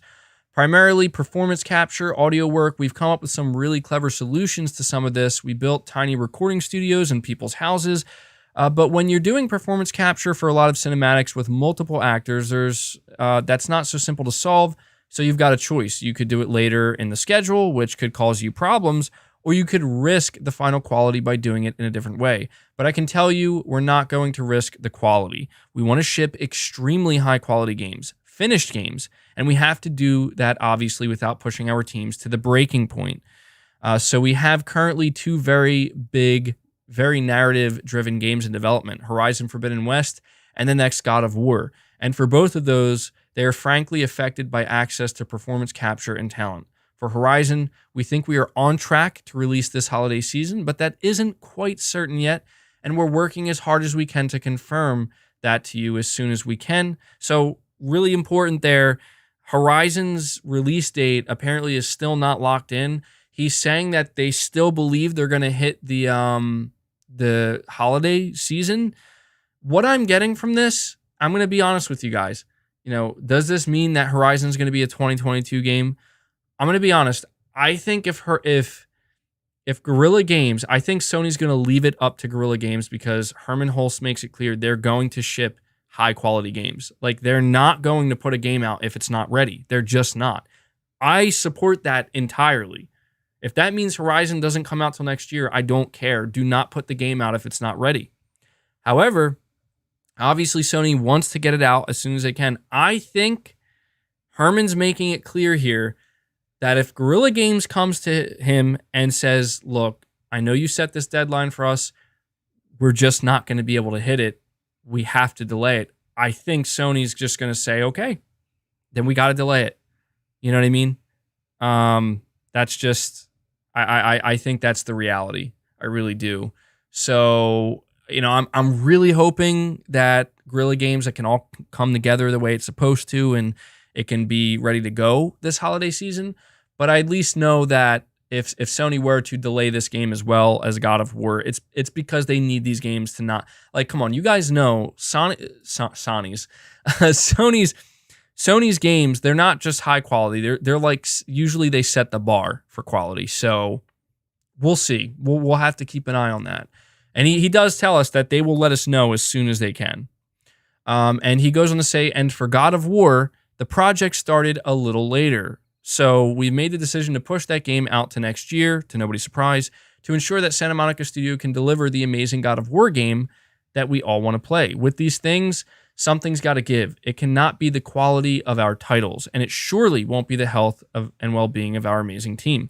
So, again, I got to admit, like, this is why I know for a fact, like, Hermen Hulst is the right person to be running PlayStation Studios right now, because how many times did he use the word quality in this answer? Multiple times. And he says it as clear as can be here. They're not going to compromise on quality for the sake of getting a game out sooner. They're also not going to compromise on the well-being of their employees and their developers, obviously, which is also just as important. So, you know what? If this ultimately means we have to wait, I will wait. I will wait, because I got to tell you, I have already been very impressed with the amount of content Sony has been able to deliver this past year. And if at some point it's like, well, you know, we're going to have to push these things back a little bit more, then that's fine. You know, PlayStation gamers are not the ones that have been waiting lately, or even this entire past generation. We're not the ones that have been waiting. So if it's our turn to wait just a little bit longer, by all means, let these teams take all the time they need. I want that quality. I want a finished product. So I fully support what he's saying here. Let me see here. So the next question, how does PS4 factor into PlayStation Studios' development vision? Is it still a focus internally for future game development? Hermen says it very much is. You can't build a community of over 110 million PS4 owners and then just walk away from it, right? I think that'd be bad news for fans of PS4 and frankly, not very good business. Keep in mind, he made it clear, not very good business, okay? It's not just about the PS4 owners themselves. Where it makes sense to develop a title for both PS4 and PS5 for Horizon Forbidden West, the next God of War, Gran Turismo 7, we'll continue looking at that. And if PS4 owners want to play that game, then they can. If they want to go and play the PS5 version, that game will be there for them. That being said, it's also very important to have showpieces for PS5, hence the development of Returnal and Ratchet & Clank are exclusive to PS5. So, okay, just to dissect this for a moment here, the wording he used, he says, where it makes sense to develop a title for both PS4 and PS5. I really wish Hermen would elaborate on this, but I know he won't. I want to know, are you talking about gameplay development sense, as in like, well, it started on PS4 and it's not really, and the devs told us it's not really leveraging the PS5 to the fullest extent, so it makes sense to be on PS4? Or by where it makes sense, do you mean we need this to make more business sense for us, so please make it work on PS4? I know he's not going to answer that question, but you know, it sounds to me, based off of my understanding of how PlayStation Studios is run, it really sounds like Sony gives their devs a lot of freedom and a lot of autonomy. You know, like they basically say, you decide and you tell us. And I could be completely wrong about that, but this is the reality of not being on the inside and not knowing. So it's anybody's guess. But there you go. All right, here's another loaded one. How does PC fit into the worldview of PlayStation Studios moving forward. Now, if there's anything here that I think could really cause some tension in the PlayStation community, I think it's this. So I haven't read this yet, so this is all a live reaction. Hermen Hulst says, we're still early on in our planning for PC, and Horizon Zero Dawn has been very successful. I think it shows there's an appetite from gamers outside of the PlayStation ecosystem to experience the amazing portfolio of games that PlayStation fans have enjoyed for years. But I want to emphasize that PlayStation will remain the best place to play our PlayStation Studios titles at launch. But we do value PC gamers and will continue to look at the right times to launch each game. Ben's studio just released the PC version of Days Gone on May 18th, so that's about 2 years after the PS4 release. And I hope that a new set of fans can and will enjoy that title, and that's the goal.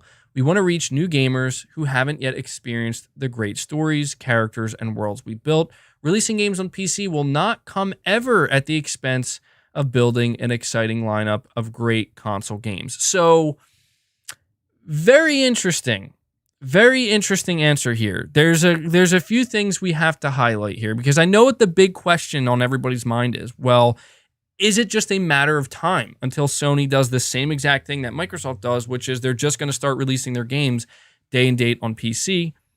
I want to make it very clear, in case Hermen Hulst didn't, that's not what they're doing. Not yet. We can't rule that out entirely, but they're not doing that. He said, okay, so I want to focus on this part where he said, he says, I want to emphasize that PlayStation will remain the best place to play for our PlayStation Studio titles at launch. Ah, okay, Hermen, I see what you're doing here. So you could say, well, at launch, he's not ruling out PS5 games here, is he? No, he's not. He's not. But then he says at the very end, releasing games on PC will not come ever at the expense of building an exciting lineup of great console games. I'm going to translate this to you, okay? I need you guys, for those who are really worried about PC and all PlayStation games, there's a group of Xbox dudes who are going to tell you, no matter what, they're going to embrace the same model. It's just a matter of time. They're going to tell you that Sony's going to copy Microsoft. They might. I do not have the answer to that, but I'm going to translate to you this last sentence. I really want you to focus on this, because this is very important. I think a lot of people are not understanding what he's trying to say. Releasing on PC will not come ever at the expense of building an exciting lineup of great console games. Do you know what he's saying here? Do you guys fully understand? I don't know if you do. I'm sure some of you do, but I'm going to make it clear to you, okay? What he's saying is, if we ever release a game, it's exactly what I already told you. If we ever release a PlayStation game on PC and it affects our console sales negatively, we will not do that again, and we will stop. That's what he's saying. I need you to understand this. There's a reason why he worded this the way he did. There's a reason why he says PlayStation Studios titles at launch. He doesn't rule out PS5 games. We need to acknowledge that. He doesn't rule it out. But what he does do is he basically says that once you start to see us experiment, as I said they will, I told you before, they're going to eventually experiment with PS5 games. First, they're going to start with maybe an older PS5 game. The day's going to come. I'm telling you, it's going to happen. The day's going to come where Sony is going to experiment. They're going to take the big leap. They're going to launch, I don't know what game it'll be. It's anybody's guess. A game at launch on PS5 and PC. People are going to lose their minds. But I'm telling you, what Sony's going to be looking for is, how does it affect their sales data? How does it affect their console sales? And what Hermen is telling you right here is that if the day ever comes where you're saying the cope is real. Dude, I'm not coping with anything. I'm literally I'm telling you what Hermen himself is saying. Calm yourself, okay? Calm yourself, buddy. No one's coping here. PlayStation games are already going to PC. We know this. Uncharted 4 is next. What I'm trying to tell you is that If they come out and they say this game, I'm just gonna say God of War. I'm not saying it's going to. If Sony comes out here, I don't think they would do this. They would have to have some. They would really make so many people angry. They would make so many people angry if they did this, and I don't think they're going to. But let's just say they come out and they're like, God of War Ragnarok is releasing on PC day one alongside PS5 and PS4. People are gonna hit the roof. People are gonna hit the roof. But here's the thing. What if it doesn't negatively impact their console sales at all? What do you think happens then? You guys already know the answer to this. If you don't know the answer, I'll tell you. Then they start releasing their games on PC going forward. Dude, I'm not trying to be rude. You're literally stupid. You're literally damage control mode. I'm literally saying Sony will bring their games to PC if it doesn't hinder their console sales. That's damage control. Dude, get out. Get out, man. Get out, bro. Let me see. You're saying MBG PlayStation will lose its identity by doing that. But I understand that, but I'm just trying to speak from a business perspective. Sony doesn't look at PlayStation like it has an identity. You need to understand. Sony looks at PlayStation as a business where they make money and profit. Anything they do it's always risk versus reward. Sony's very careful about jumping directly headfirst into the PC swimming pool because they're afraid, well, what if we upset PlayStation gamers enough to where they stop buying our console and they stop buying our games? You know, that's all it comes down to. So I will tell you this. Everybody has always asked me, MBG, why are you so against console games going to PC, console exclusives? There was only ever one reason. I don't know how many people know this. A lot of you should know this. There was only ever one reason, and I will tell you what that reason is if I haven't made it clear in the past. I'm a console gamer. It's where I like to play. And I want to see the console space grow. I want to see the way I like to play video games. I want to see that be prominent. I want to see even more people play games that way as well, right? I think that's a natural thing. So when I think, well, if you take your exclusives and you put them on the PC, my fear is I think people might stop buying consoles.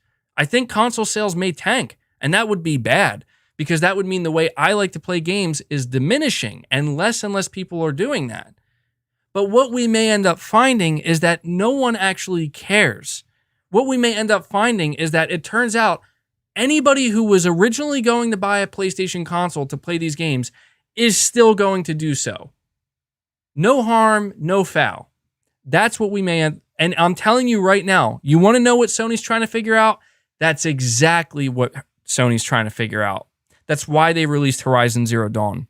That's why they released Days Gone. That's why they're releasing Uncharted 4. That's why they're going to release more. And that's why they're going to eventually release a PS5 game on the PC to see what the reaction is. Not just the internet outrage. I'm talking data. They're going to see how it may or may not impact their console sales. Again, he says it will never come at the expense of building an exciting lineup of great console games. I'm telling you, if Sony finds out next week, wait, you're telling me I can release these PS5 games on PC and will still sell just as many consoles?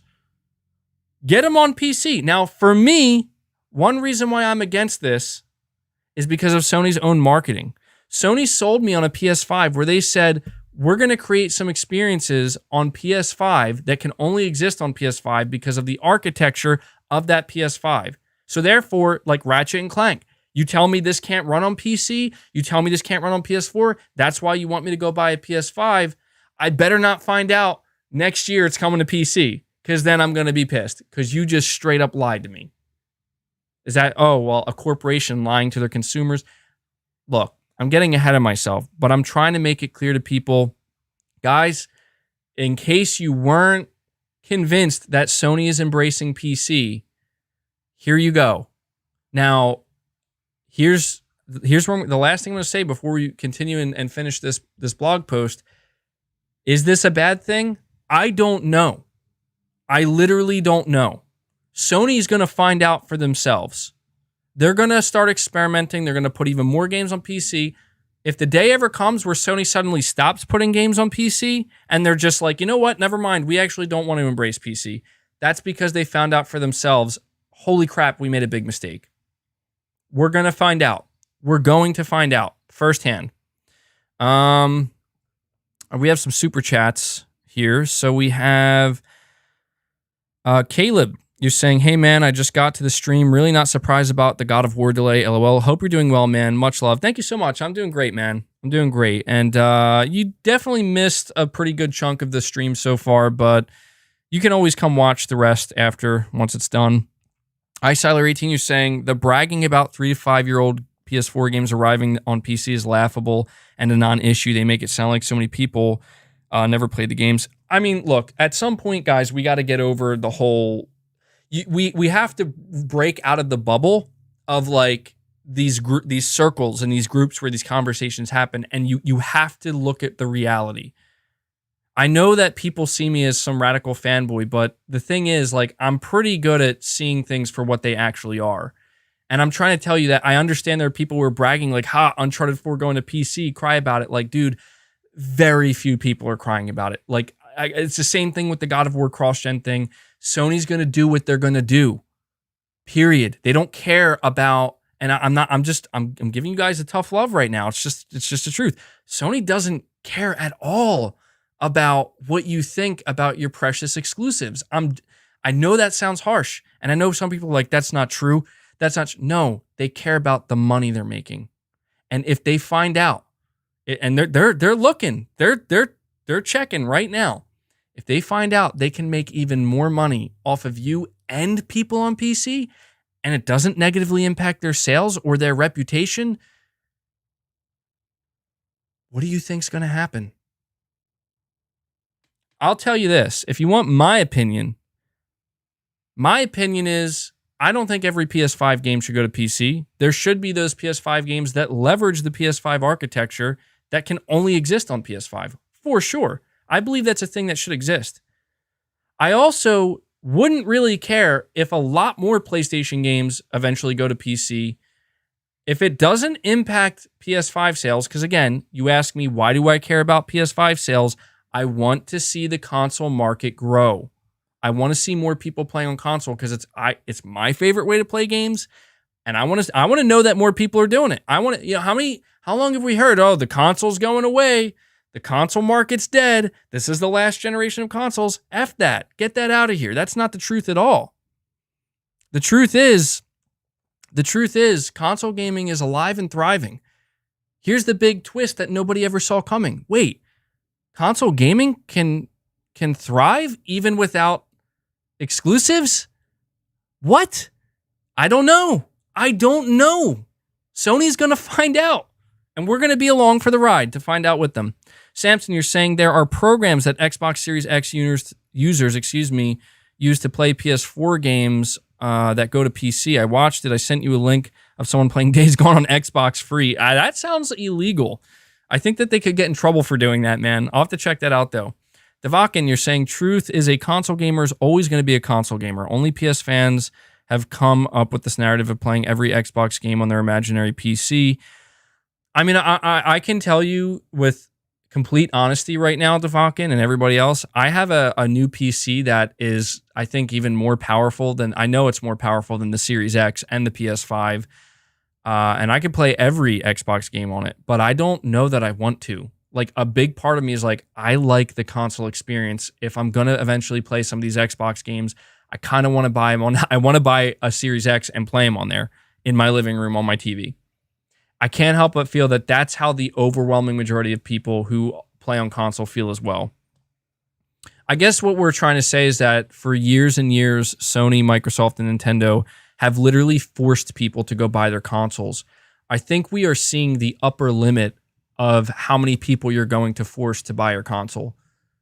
I don't want to say that console gaming sales have peaked. I don't believe that. I think if you think that console gaming sales have peaked, you could argue that they peaked with the PlayStation 2. The PlayStation 2 is the best-selling home console of all time, the best-selling console of all time at like 155 million units, something like that.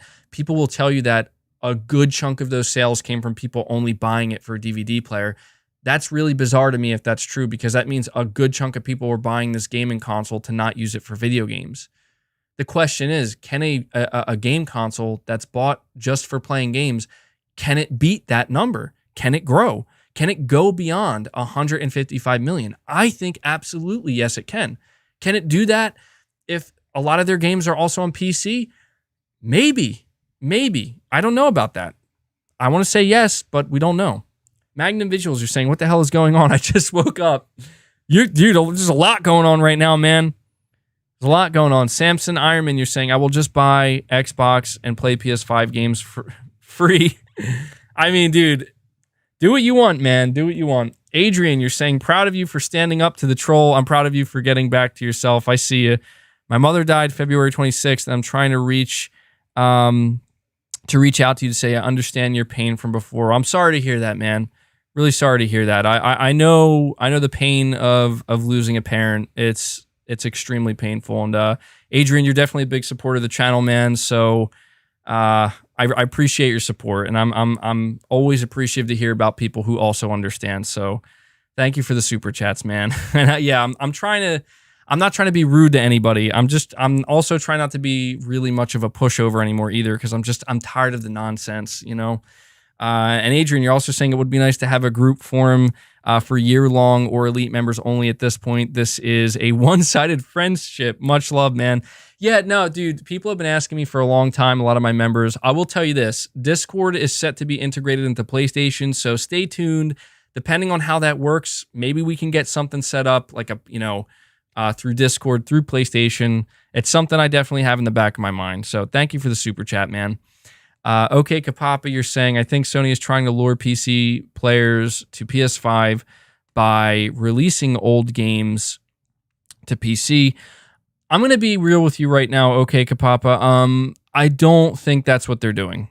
I'm listening, I'm reading what Hermen Hulst is telling me right now. That's not what they're doing. It's not. Like, people who are under the belief that Sony is not going to continue to push more and more and more into PC, you need to, I'm telling you this for your own good, remove it from your brain now. They're going to embrace PC. Whether or not they hit a wall and fall flat on their face because they made a mistake by doing so remains to be seen. But if you think they're not going to keep pushing how far they can go on PC, you are mistaken. This is not an attempt to lure people to buy more PS5s. This is an attempt to see how many games can we put on PC and get even more sales. That's what this is. And you need to recognize it for what it is. Chris, you're saying, what is the added experience you get from console? I prefer it because it's cheaper, but if I had a PC stronger than my console, I'd use it, LOL. I mean, I think for me, it's just lack of experience with PC gaming. I just don't have much experience doing PC gaming at all, but it's also just the convenience. And I believe it or not, I like that closed ecosystem that the console offers. Like, I like plugging it in, popping my game in, sitting back, having a UI that I'm extremely familiar with. And I know it sounds weird, but I kind of like having the limitations. I know that sounds really weird, but I like that walled off garden type thing they got going on. It's just, I don't know. It's just super convenient to me. It's super convenient to me. And I like that. No stress, no hassle. It just works. In the words of Todd Howard, it just works. Jeffrey Hicks, low key, would it surprise you if Sony did test the PC PS5 waters with God of War? That would be insane and a ballsy move. It would surprise me. That would shock me. You know why? Because of what you just said. That would be beyond ballsy, dude. That would be like Sony don't care no more about your exclusives. They don't care no more. That would be like a Microsoft move. It would surprise me. I don't suspect they'll do that. Hermen Hulst, I do want to make it clear, Hermen Hulst does still in this statement say, like, look, we still care. Like, they're not gonna jump off the deep end. They're gonna slowly inch their way. We've been on this topic long enough, though. We're gonna move on. I need a drink, actually. Nate Doctor, you're saying, I'm a Sony fan, but I'd be cool with PS3 and Vita games releasing on the Switch, Uncharted Collection on the go. I mean, yeah, I don't know what the future holds, man. When it, like, you know, people say all the time, like, you know, would Microsoft put Game Pass on a PlayStation console? My answer to that is absolutely yes, they would. You know who won't make that happen? Sony. Sony's not making that happen. Nintendo's going to be the only one, dude. Nintendo's going to be the only one where it's like nothing's ever going anywhere, ever, period, end of discussion. That could work against them in the long run. We really don't know.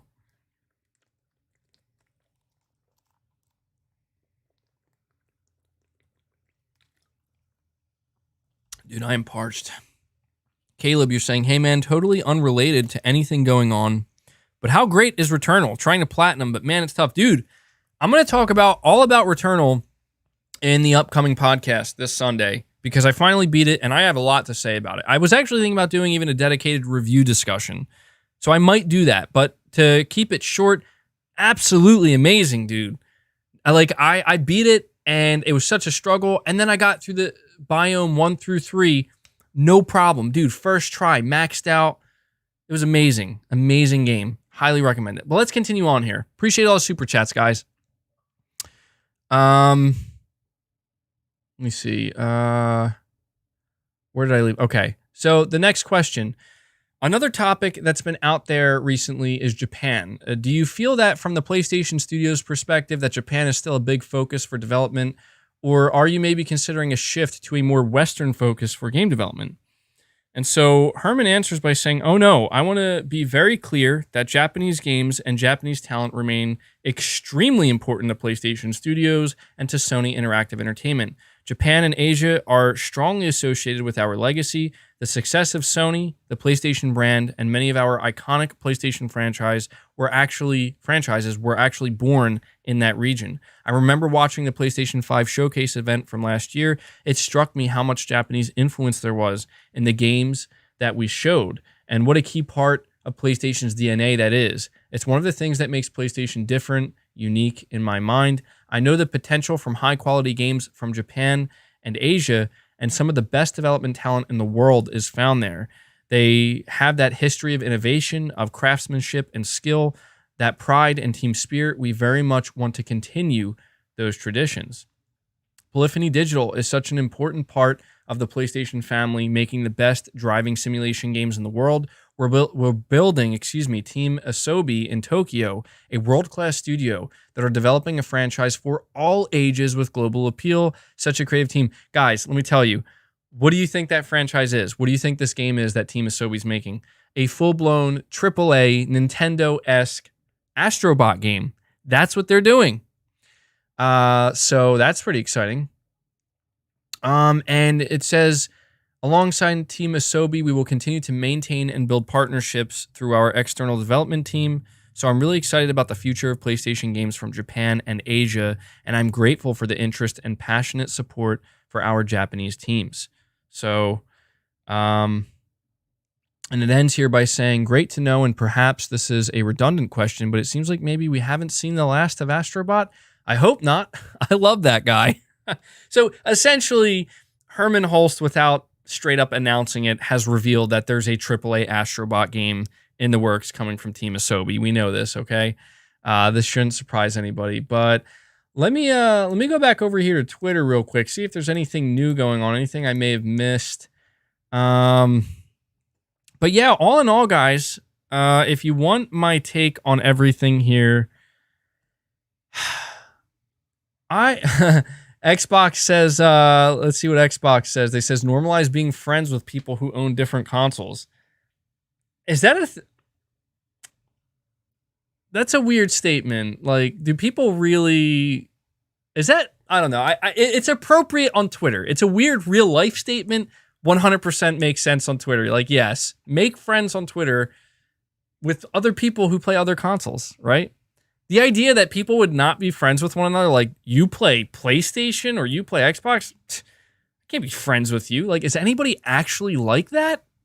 That is disturbing if it's true. Toxic Fanboy says, dude, all games are made on PC. There's nothing a console can do that a PC can't. I mean, I don't know about that, dude. I'm not I mean, a lot of people have told me that. I'm not entirely convinced that that's true. I'm not. If that was the case, then why did Sony make all of these specific architecture designs that they did with the PS5? I don't know. Maybe I'm ignorant, but I believe Sony when they say there are some things that they could achieve that just can't be done on PC. I could be wrong in that, but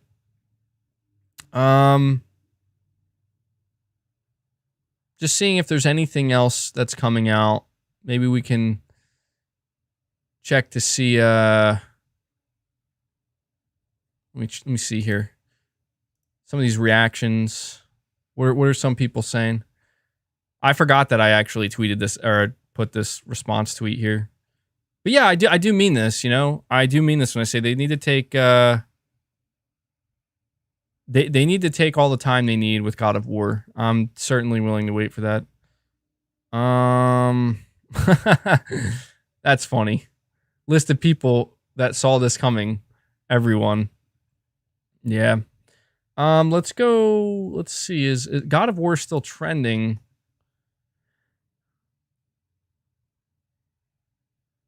I think we pretty much extracted everything from this that we possibly could. Maybe we could go. Let's go read some of the replies on my tweets here. So I don't know how many people responded to this. So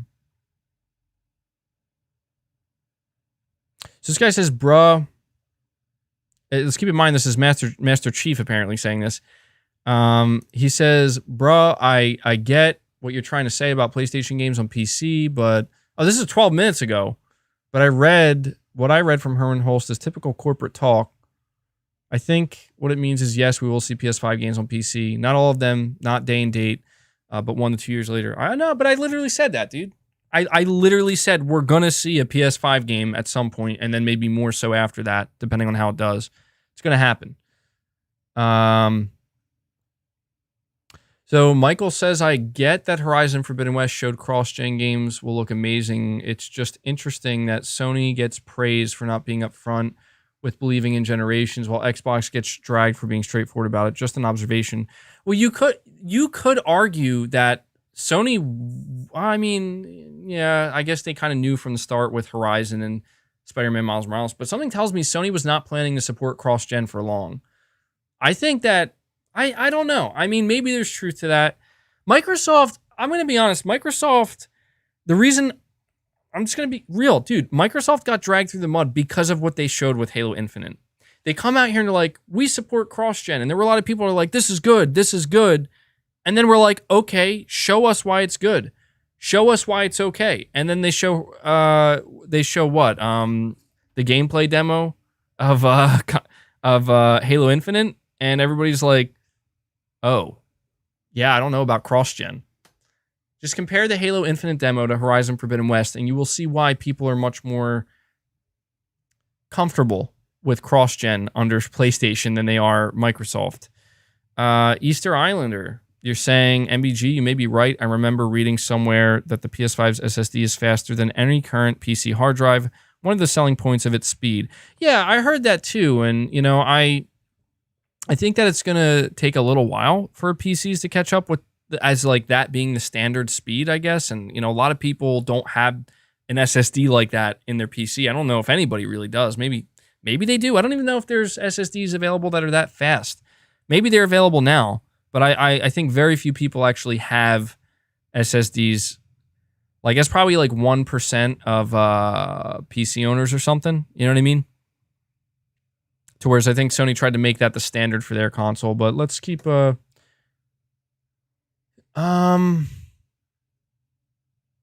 saying, David says, didn't you said if Halo Infinite will be cross-gen, they have to push it to 2022. But what do I have? Oh, yes, Sony will cross-gen too, and God of War Ragnarok is delayed. I'm not trying to be rude. How does this guy get upvotes? I can't even understand what he's trying to say. Like, this is where I start to get pissed off because I'm like, I don't so is he trying to say, okay, I'm going to rant right now for you guys. I don't know how much more I have left in me, but I have to rant about this. Also, before I rant, I gotta do a pre-rant. I gotta rant before my rant. All right. I get comments on my streams, on my podcasts, you name it. You're so toxic. You're a joke. Your channel's a joke. Leave. I try my best to be nice, and I know that that's not how you're supposed to approach it, but I'm not kidding. If you don't like my content, you do not have to partake in it. I do not appreciate people coming to me and saying, here's how I think you should act and behave, and here's what I think your content should be. How about you don't tell me what my content should be? Go find another content creator that matches up more with your expectations and leave me alone, okay? I have an audience here that greatly appreciates what I do. And I know that not everybody's going to appreciate what I do. I'm not trying to get everybody to appreciate what I do, okay? I'm really not. I'm not trying to please everybody. I'm not sure who is. You'd be surprised. There's a lot of content creators who are. People say you're not professional enough. Then go find the guy that's more professional. You're not objective enough. Then go find the guy that's more objective. You know, I'm going to be myself. It doesn't mean I won't hold myself accountable. It doesn't mean I won't make mistakes. Of course I will. But Jesus, I am tired of seeing people constantly leaving these comments. Like, just go away. If you don't like the content, I'm trying to create an organic channel here where it's an audience, mostly people who like what they're getting and they like what I'm doing here. It's not like I want everybody to like it. And I try to have, I try to take other people's opinions into consideration and some feedback. But when it comes off as like, hey, you're not making the content I want you to make. I don't care. I just don't. And I'm not going to sit here and pretend I do. I'm going to make the content that I want to make. I'm going to do what I want to do because that's how I enjoy it. That's how I keep the energy levels high. No one's putting a gun to your head saying you got to enjoy it too. Sorry for being so ranty, but God, I actually kind of forgot what I was going to rant about. Okay, there was another thing I got to rant about. Siler, you're saying being quiet and secretive like Nintendo and Rockstar works a lot better. Being upfront with every little thing sets you up for failure like Cyberpunk. Yeah, I agree.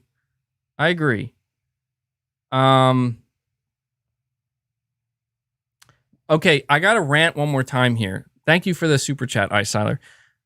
So this person here kind of spurred this on. He says, didn't I said, do you know how frequently I get misquoted? Not even misquoted. People just make shit up. MBG said this. No, I didn't. MBG said this thing. No, I didn't. I got to tell you, it is infuriating to see people go out there and present to the world, this is what MBG said, when in fact, no, I didn't. Because what this guy's saying, didn't you say, if Halo Infinite will be cross-gen, they have to push it to 2022? What are you smoking, dude? I'm not trying to be rude, but I can't help but get frustrated. No, I didn't say that. I said Halo Infinite needed to be delayed, and I was happy that it got delayed. Here's another one. Savage Draft 1, you're saying, it's funny how some viewers think you need to cater to their feelings. And dude, it gets annoying, man. It legit pisses me off, in case you can't tell. Because I produce a lot of content, and I know it's not the most professional content, the most overly produced content. I do content every day, and I do a lot of streams. And I try to explain to people, honestly, like, if you don't like the non-professional type stuff, the off-the-cuff reactionary type stuff, do not watch my streams. Just don't, because you're not going to like what you get. I would recommend watching my news-related videos. They're much more professional. I still give my opinions, but it's much, it's very different, right? At least I think it is. And that's my recommendation. If you don't want to leave the channel completely, I wouldn't interact with the streams. I'm much more off the cuff. I'm much more real. I'm not going to sugarcoat anything. And the truth is, I don't really sugarcoat anything with my regular videos, but I'm much more tame about it, And I got to tell you guys, like, I love my audience. Like, I absolutely love you guys because you like this and you support this, and what you're actually supporting is me as a person, who I am, the real me, not some fake persona that's like, let me act this certain way because it's the only way I know that. It's not that at all, and I genuinely, truly appreciate that. Of course, it's going to create some haters and some people don't like it, but that's just, it doesn't matter what you're doing, You could go walk on water. There's going to be that person that still doesn't. They'll still say something about you. I forget how that saying goes. They'll say, "Why aren't you swimming?" Lyndon Underwood, you're saying, I don't think Sony will ever release current gen games day and date. He emphasized 2 years after release. If PS5 games reported will be after a few years, I think so too. I'm preparing for the worst case scenario, I guess, if you want to look at it like that. Like, I'm just saying, if the day ever came where, sorry, I'm just saying, I'm losing my mind again, guys. I'm just saying that the day may come where Sony's like, we're going to do day and date with this game. And I'm not going to be shocked. I'm just not. I'm not going to pretend to be shocked because I saw it coming from a mile away. Logically speaking, right now, it makes the most sense for Sony to wait and space it out. And I think that every sign we've seen so far, it's very obvious that that's exactly what they're going to do. All right? They're not just going to come out here and be like, well, we're starting day and date for all our games tomorrow. Like, they're not going to do that. If they ever get to that point, it will be over the course of years of slow experimentation, slowly pushing the envelope. That's what they're going to do, I think, anyway. But I appreciate the you chiming in. We have Toxic Fanboy. You're saying just keep that same energy, gamer. What? I guess, okay. I mean, I don't know why you spelled gamer G-A-Y. Like, is that supposed to be edgy or something? I don't. I appreciate the super chat, man. I mean, I'm doing my best, I guess, to keep the same energy. Joshua, you're saying MBG. Didn't you said t-shirt incoming? Oh my God, dude, that's gold. That is gold. That is a gold merch idea right there, man. I don't want to do like I don't want to be toxic, truly. Like I'm not about making fun of people or being rude to people. But it's just, if you're gonna come at me, please try to present yourself in a more, I don't know, just in a better way that doesn't make, like, if you want me to take you seriously, you have to present yourself a certain way. You know what I mean? Just like if I was gonna go at anybody, I would try to present myself in a little bit more of a serious manner.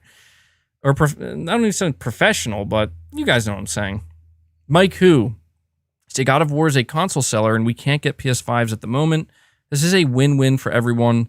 The end of their statement may hint at a trailer/gameplay reveal soon. Yeah, I think so too. I mean, look, here's the thing.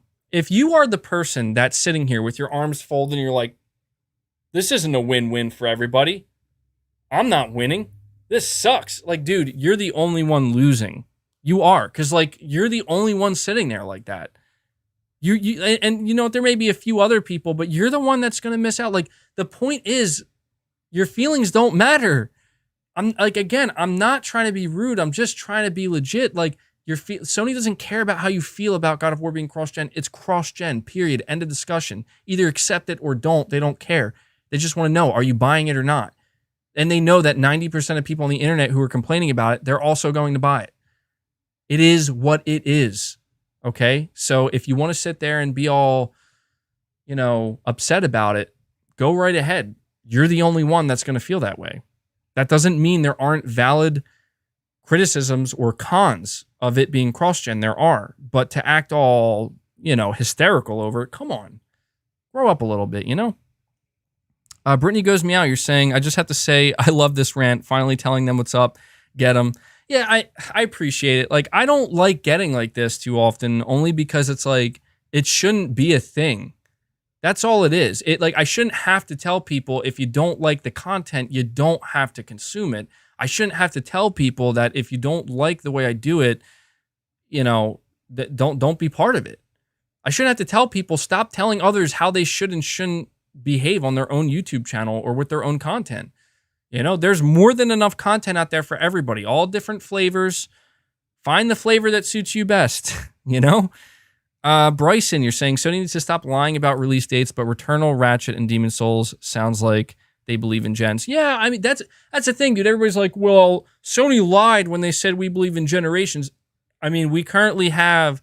The PS5 is the only next-gen console right now that has true exclusives, and you're right, you just mentioned 3 of them, and we also have to throw an Astrobot there. That's 4. I mean, I know it may not be as many as people wanted, but still, like, they're exclusive to the PS5. You can only play them on the PS5 right now. Let me see here. We also have Sal. You're saying most of Xbox fanboys are toxic, just like their favorite console brand color, green. Keep up the good work and stay strong, bud. And that's the thing. Like, there's a lot of Xbox fans who come to the channel and they interact here and they hang out with us, and I think they're great. But yeah, you know, like, people say I'm toxic and whatever, and it's like, okay, like, I feel like I'm trying to not be that, because I do believe that there are people who conduct themselves in such a way where it's like, this seems a little bit unhealthy to me, you know, but some people are going to perceive me as toxic no matter what I do. StoreX Cloud 22, you're saying I'll break my PS5 if they go day and date. I mean, all right, dude. I don't know why you would do that. The Fierce saying, I missed your super chat. How long ago was this super chat, buddy? I'm checking now. I'm going back. Oh, here we go. The Fierce, you're saying at least they can still... Oh, wait, I read that. You're saying at least they can still leverage the I.O. for visuals. You're going to have to let me know if you're furious. I don't know if you sent another one after that. I'm pretty sure I got all of them. Apologies if I missed it, dude. I do apologize for that, but let me come back to this real quick. Let me see here. Okay, he linked this video.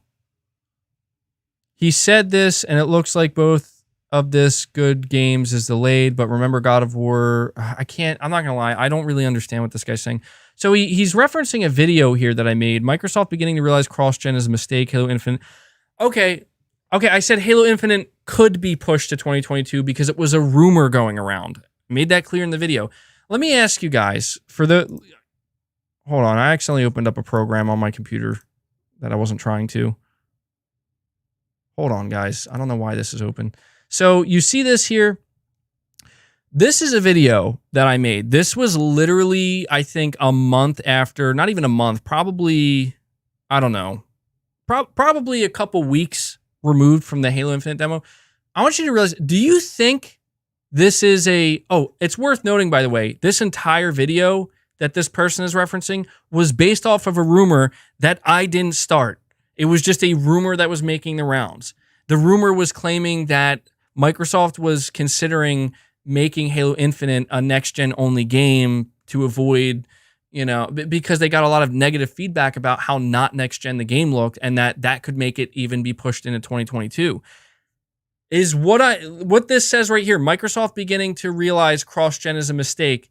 Am I wrong for reporting on this rumor, first of all?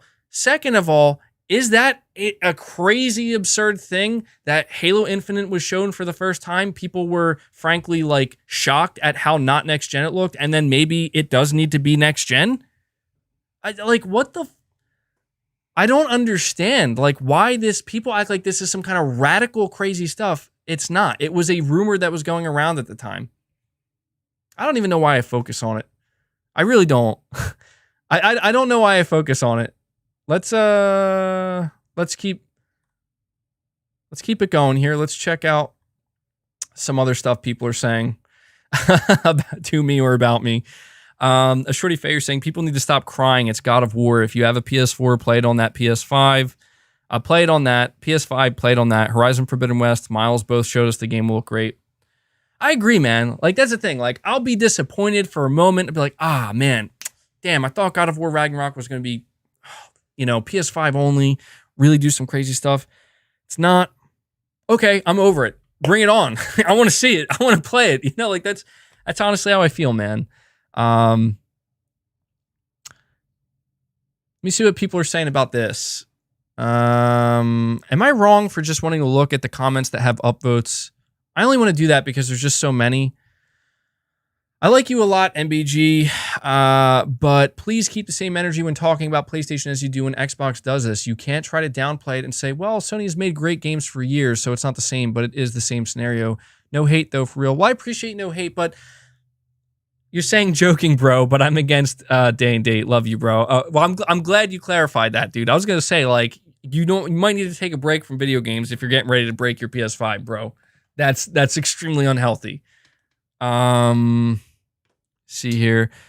The Furious, you're saying my super chat. My super chat was, it's not just the SSD. There are faster drives, but the IO unit is most of the power. It can decompress more data than the entirety of the PS5 CPU. Yeah. Okay. Well, I appreciate you explaining that. That's kind of what I was thinking too. The overall design of the PS5. I mean, PCs are not like they have to be specifically designed that way, and most of them are not. So I get what you're saying, man.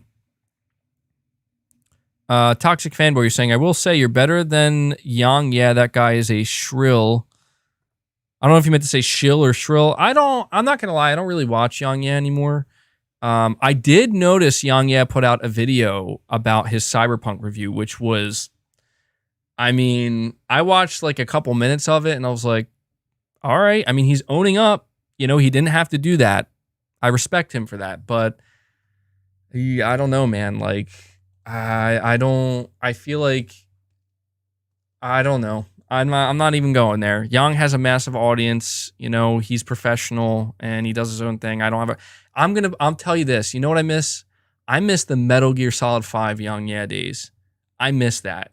Because like he was like super passionate about Metal Gear, and I was always excited to watch his videos about MGS and MGS5. And I know that it wasn't his fault that he had to shift his content, because once MGS5 was done, look at how that ended with Konami.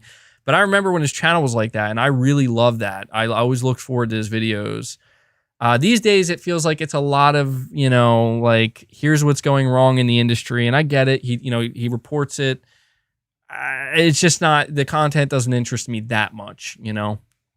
But I think he does a good job, you know. He's as professional as I guess you can be, you know what I mean? And when you have an audience that size. But yeah, I do miss the Metal Gear. You're saying Python Selkin greater than Yang from Metal. Dude, Python Selkin is amazing. Dude, their videos about the conspiracy videos about Metal Gear, dude, crazy. For the longest time, I remember thinking that in Metal Gear Solid 5, you're playing as Gray Fox. Yeah. All right, so you're saying Ben Studio tweeted. All right, I'll check that in a second. Check a few more of these replies. Saying, but I thought they believed in generations. Anyways, I don't really care. The game, well. See, it's stuff like this where it's like, this is false advertising. Guys, I'm pretty sure Gran Turismo 7 was not meant to come to PS4, but then they deemed it necessary. Okay, like, whatever. Yeah, I mean, see what else we got here. Not seeing really many comments with upvotes. This guy doesn't seem okay. All right, let me okay. Roberto Serrano says it was also for PS4 from the reveal, as I said, but some people didn't want to believe my words. Yeah, so let me there's one other thing I wanted to check here really quick.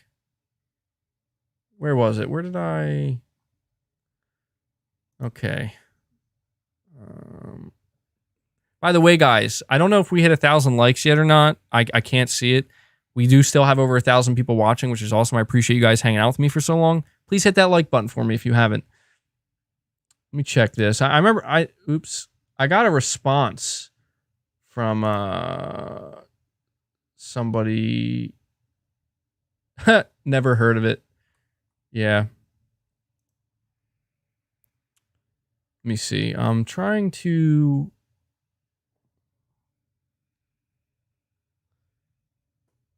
Yeah, so, yeah, okay. I'm glad, thank you. You know, logic prevails, or something prevails. You ready? So here we go. I put this out, just saying how I said, look, take all the time you need. We will be here, and we will experience it when it's ready. I know for a fact this will be a special game, and it can't be rushed in regards to Sony Santa Monica letting us know that the game is getting delayed. Killer Breeze is saying, do you think Horizon 2 will release this holiday season, maybe around the fall season? I do. I'm telling you now, if Sony, it sounds like they're having a hard time figuring out whether or not the game will be ready before the end of the year. I think it will be a November release. I firmly believe that. If it does come out this year, I think it's going to be November. I could be wrong. Sorix Cloud 22, you're saying you're also against day and date. Or not, bro. I mean, look, I would greatly prefer Sony to not do day and date, only because I feel as though it's completely unnecessary. I think that it would be wise, considering Sony's history with console and how, they've always kind of been the leader in the console space. I just think it would be wise of Sony to always release their games, any games that do go to PC, later on. I just feel like it just feels like that would be more of like a respectful move to their PlayStation fan base, like the console fan base. I know not everybody's going to agree with that, but I don't want to see day and date because I just feel it's honestly unnecessary. I don't know that it would hurt Sony as badly as people think, but I'm not going to lie. Like, I do like that special treatment, as the console owner. Like, the idea that, Ratchet and Clank Rift Apart, I bought this console knowing that this is the only place I can play it. It's a nice feeling. It is a nice feeling. It's like, I feel like I can only experience this with this console. And it totally makes you feel like this was worth the purchase, man. Not that it wouldn't feel that way otherwise, but it goes a long way, I think. So I hope that to some capacity, Sony can preserve that. I mean, look, I know all of the Xbox guys, they've accepted a long time ago that this is the direction Microsoft's going in. All of their games are going to be PC day and date. But I do remember when that was first announced, there were a lot of Xbox guys who today fully support it. But I remember they were hoping that maybe some games were still going to be like Series X exclusive when the Series X comes out, or Xbox only. And Microsoft's like, no, none of them. And I feel like, it's like, well, all right. Like, I get it is what it is, but I for me, it's more of like selfish reasons. Like, I don't think it would hurt as bad as people think. I don't think it would hurt Sony's bottom line. I think it would only help it. But as a PS5 only, like, this is just my personal preference, a little bit of selfishness. I like that feeling of like, hey, dude, check out this exclusive game. I got this console. Yeah, like, it feels good because it makes you feel like, wow, like this was definitely a good purchase, I don't know. It's more of a psychological thing. It's not like it's like, oh, I can play this and you can't. It's just it makes you feel like this was definitely worth the purchase. You know what I mean? Like, I'm able to experience something that's more premium. I can only experience this on this console. If I went to the other console, or if I was playing on PC, I wouldn't be able to. And the idea that you can have that removed, where it's like, well, you can't experience this just on this console. I'm going on and on now.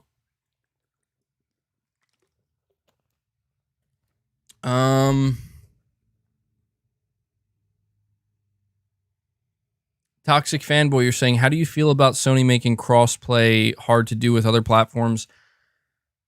I mean, it's another one of those situations where I understand the business side of it, where, people don't understand that Sony doesn't have anything to gain by fully embracing cross-platform play. I think people forget that Microsoft was also against cross-platform play when the Xbox 360 was in the lead and dominating, and Sony wanted to do it, and they said, yeah, no, we're not doing that.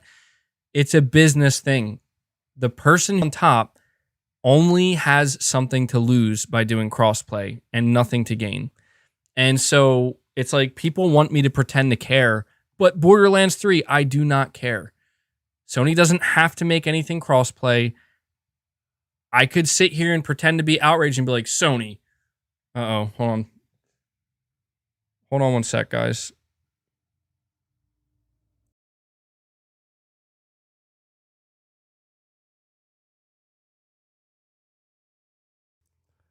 I don't know what just happened, but my own stream just popped up on my TV behind me.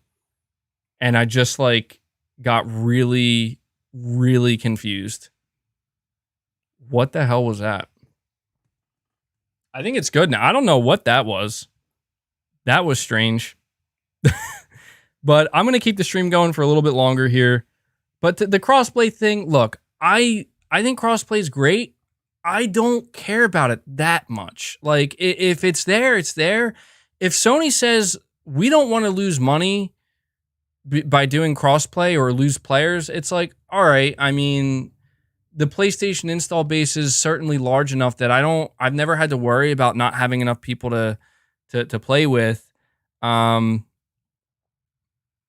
Oh, you're saying the Sony Ben tweet. Yeah. So, look, I like crossplay. I just don't really care too much if Sony makes it. If Sony's basically, look, the thing is, it's not that Sony doesn't want crossplay. We need to understand Sony wants the publishers to pay them if they lose players. If basically, if it hurts their bottom line, if them choosing to enable crossplay hurts their bottom line, they want these billion-dollar publishers to pay them money to compensate them for the money that they may have lost by agreeing to do crossplay.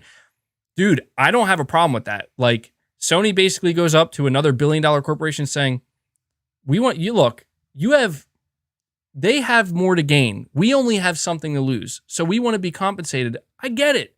It makes sense. So it's not like Sony isn't doing crossplay. They're against it. They just want to make sure they're not going to lose something by doing it. It's just business. It's the exact same reason Microsoft denied crossplay when the 360 was having its heyday. But yet people want to act like, oh, it's so messed up. And no, it's just the way it is and always has been. And yet Sony's still doing it. They're just saying we don't want to lose money while we're doing it. That's all. It's not crazy. It's not absurd. Silary saying, I don't even notice crossplay on or off. Could care less about it overall. I mean, dude, when I was playing Call of Duty, I literally turned it off. Because I didn't want to play with PC players. I'm like, I just want to play with other PlayStation gamers, knowing that's it. You know what I mean? So, yeah, that thing with the TV was really weird. I don't know what the hell that was. Am I being hacked right now?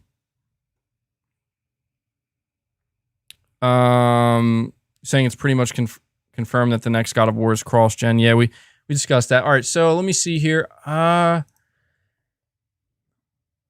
So somebody... Where did I say, logic prevails? Where was it?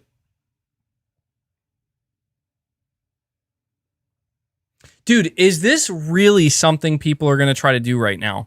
They're going to try to start spreading this image around? Are they morons? LMAO, you're a clown that bashed Halo for being delayed. Now it's fine. No, dude. Legacy of Memes Troll Reaver. You're a moron. I never bashed Halo for being delayed. I encouraged Halo to be delayed, you jackass. Holy hell, what is wrong with people? This is what I'm talking about, dude. People starting to say stuff. Didn't say that for Infinite, LOL. Wrong. I actually said many times a year delay was absolutely the best thing for Halo Infinite. Dude, people are straight up dumb. Like, I can't hold it back anymore. I can't hold it back anymore, dude. They're straight up dumb. I mean, if they're trolling, they're succeeding. If they're trolling, they're succeeding. But you gotta be kidding me, dude. They're claiming I said the literal opposite of what I actually said. I'm just having fun at this point, man. I'm just having fun at this point. I need a drink. Yeah, somebody says, chill, have some vodka. Yeah, I need a drink, right? All right, so this is the tweet that Ben Studio put out. They said, let me make sure you guys can't see that entire thing. Let me minimized. Well, I'm going to read it to you because I can't see the whole thing either. But it says, "We are beyond grateful for your support with Days Gone and are truly honored by the amount of passion our community has shared with us for our world and characters. Your enthusiasm motivates us to continue to improve and create experiences that will last a lifetime. From the Siphon Filter series to Resistance, Retribution, to Uncharted Golden Abyss and Days Gone, we are very excited to announce today that we are expanding the Ben Studio portfolio with a brand new IP. We hope you embark on this new journey with us, and we can't wait to show you what we've been working on, Ben Studio." So, very awesome, dude. Very awesome. Gonna retweet that. Love to see it, man. Absolutely love to see it. Love to see it, you know? MBG, you look like you could use a beer. Look, I'm not actually that worked up. Like, you know, I am a little bit, but not like, I'm not like legitimately stressed out. Like, I don't care. Like, anybody, I'll put it to you this way. Anybody who matters to this channel, anybody who matters to this community knows what was said and knows what I said. And I know that there are people who really don't like me, who really don't like my takes and my opinions. They don't like that I'm so opinionated, and they're going to do whatever they can to slander me and throw me under the bus, and they will misconstrue and literally falsify things in an attempt to do so. This is nothing new. It's honestly to be expected. But if I happen to catch it while I'm live on air, I'm going to point it out and I'm going to react to it, you know? Shorty Faye, you're saying God of War is a big brand and want to get it to all of the PlayStation players. The new IPs that the other studios are working on will be PS5 only. Yeah, like Days Gone or Sony Ben, their new IP is going to be they're going to be PS5 only. Dude. Okay, so I want to ask you guys this, and this is where I want to end this podcast. Actually, I'm really curious what Geez, Colin Moriarty going at it, man. Going for the throat here. I just want to make sure there's nothing else I'm missing here.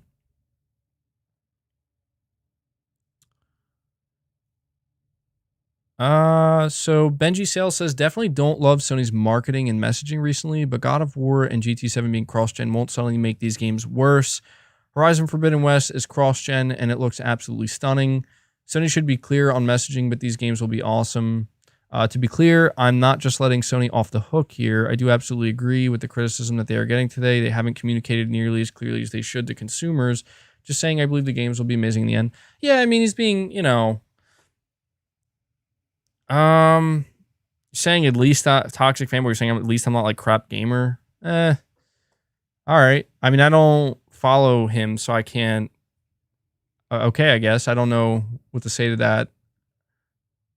I mean, you know, I'm not gonna like, you know, Benji Sales is a really cool dude. He says he's not letting Sony off the hook. Like, I'm not. So the idea of like not letting Sony off the hook, I'm not entirely sure. What are we condemning Sony for? Like, and I'm seriously asking the audience. Like, I'm not trying to be cocky or anything. I'm dead serious. Like, what, for those of you who really feel, if there's anybody here watching, what are we condemning Sony for? Because I don't fully understand. Like, I thought it was established not last year, but like, yeah, actually last year. I thought it was established that the whole believe in generations thing clearly wasn't entirely fully honest. You know what I mean? Like, he came out and he says, hey, you know, we got Horizon Forbidden West and we got Spider-Man Miles Morales. We didn't tell you this before when we said we believe in generations, but they're coming to PS4. I thought that was established. Like, I know it's a little bit surprising that God of War isn't. It's definitely surprising about GT7 because GT7 was promised as a PS5 exclusive.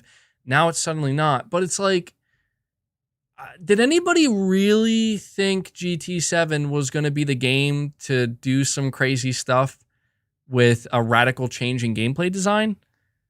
I don't think anybody thought that. I think maybe God of War could have been, but I guess I'm just saying, like, none of this is shocking. That's all. Like, it's not even a little bit surprising.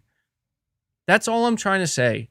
Like, again, it feels like people want me or expect me to be angry or upset. And if I'm not, I'm labeled a fanboy. And that bothers me because it's like, I'm just genuinely not upset. Like, I'm really not. Like, I could pretend to be, but why would I do that? I'm excited, dude. Like, I'm excited that Sony even has these games to be talking about right now. And I think that, again, this is where I think people lose the forest for the trees, man. It's like, I'm upset that God of War is coming to PS4. Like, maybe you should just be happy that it exists and it's seemingly going to come in the first half of 2022. That's exciting, dude.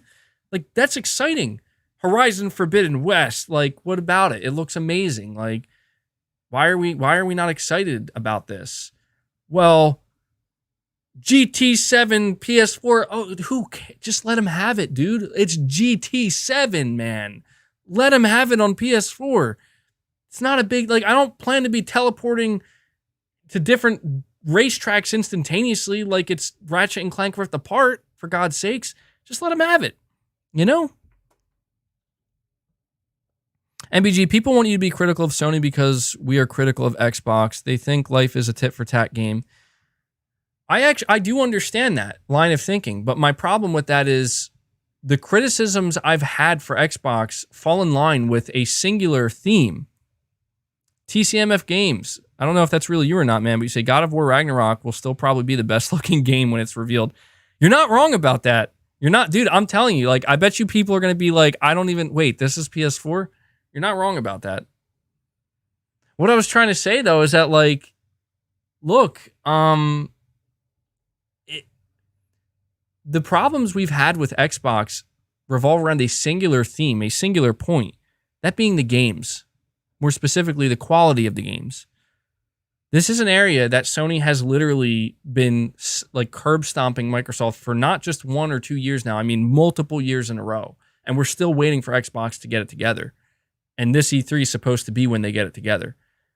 That's the energy that we have put forth towards Xbox, and that's why we have condemned them the way we have and been so harsh on them, where it's like, we absolutely by this point expect better. We should have gotten better by now, and we're still waiting for better. You bought Bethesda, you're saying it's getting better, you're giving Halo Infinite more time, you're going to have more games than ever before. Okay, then show me better, right? Sony has been on top of their game, man. They've been on point, and now I'm not exaggerating that. I'm not saying you have to love everything they do. I'm not saying you have to be a fan of their games, but you cannot take away what's actually there. You can't remove the facts. You just can't do it. You can't alter them. That's why it's called a fact. And I'm just saying, if it's like, okay, if you want me to be as upset with Sony as I am for Microsoft not delivering games, but for Sony, it's not because they're not delivering games. In fact, they're doing the opposite. They're just delivering games on more than one platform. It's not going to happen, because in my opinion, that's legitimately stupid. Like, that's just stupid. That's like a dumb line of thinking. You know, if you wanted me to be mad at Sony because they don't have games, or they keep making excuses about, well, just wait longer and we'll have these games. Okay, you want to talk about Horizon Forbidden West and God of War, the idea that they're both maybe not going to come until 2022. I would be mad if Sony didn't give us anything this year. What is Sony? I'm still literally playing Returnal. I have my PlayStation 5 in rest mode right now playing Returnal. I have Ratchet and Clank to look forward to in 10 days, less than 10 days. And I know that there's more coming at the end of the year. Maybe, we have to wait to see if Horizon will make it or not. But do you see what I'm saying? Like, we're eating here, people. We're playing games. Saying, JT, you're saying I started playing Days Gone on the PS5 a few days ago, and I'm really enjoying it. I didn't think it would be as good as it is. I'm also convinced that Deke has Tourette's. His dialogue is weird sometimes. I've come to the conclusion that he's a little bit insane from surviving in that world. There's like, it's normal to like talk to yourself sometimes, and then there's like those people who are like, they're talking to themselves to the point where it's like, yeah, dude, you seem a little bit disturbed right now, man. Like, are you okay? And I feel like Deacon St. John is one of those guys where it's like, he's justifiably not okay. Okay, so that's. But yeah, man, I'm glad to hear you were playing not Returnal, Days Gone, and enjoying it. Yeah, so like, I don't really know how much there is that's left to be said at this point. Real quick, did you guys see this? I might talk about this in a separate video as well, but abandoned PS5 app revealed will let you watch all of the game's future trailers in real time. What is that? Why is this game getting such special treatment? It's a little sus. They have their own PS5 app. Jeremy says, keep crying. I don't know if I never know if people are talking to me or not. It's like, okay, keep watching. Please keep watching. Don't go. Please don't go. Sus. Yeah. Returnal is an indie that sold for $70. Dude, Clorox bleach. I'm going to be honest with you right now, man. You're just straight up wrong. Everybody's entitled to their opinion. Okay. I got something I want to tell you guys. I was going to save this for a video, but you guys are here. You stuck with me. Somebody says in the chat, Kojima, because I mentioned the abandoned game. Everybody was thinking that this abandoned game is a secret Kojima game. What's the name of this studio? Blue Box Studios. Blue Box.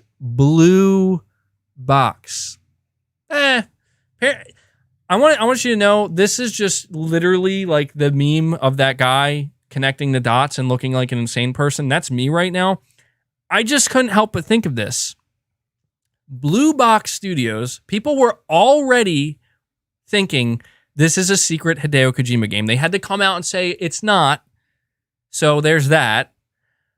But you remember that image of Kojima recently? The two images of Kojima? Actually, I have it on my Twitter. Hold on. We will bring it up because I need to show you guys this. I want you guys to keep me in check right now. I've been streaming for over 2.5 hours. I'm slowly losing my mind.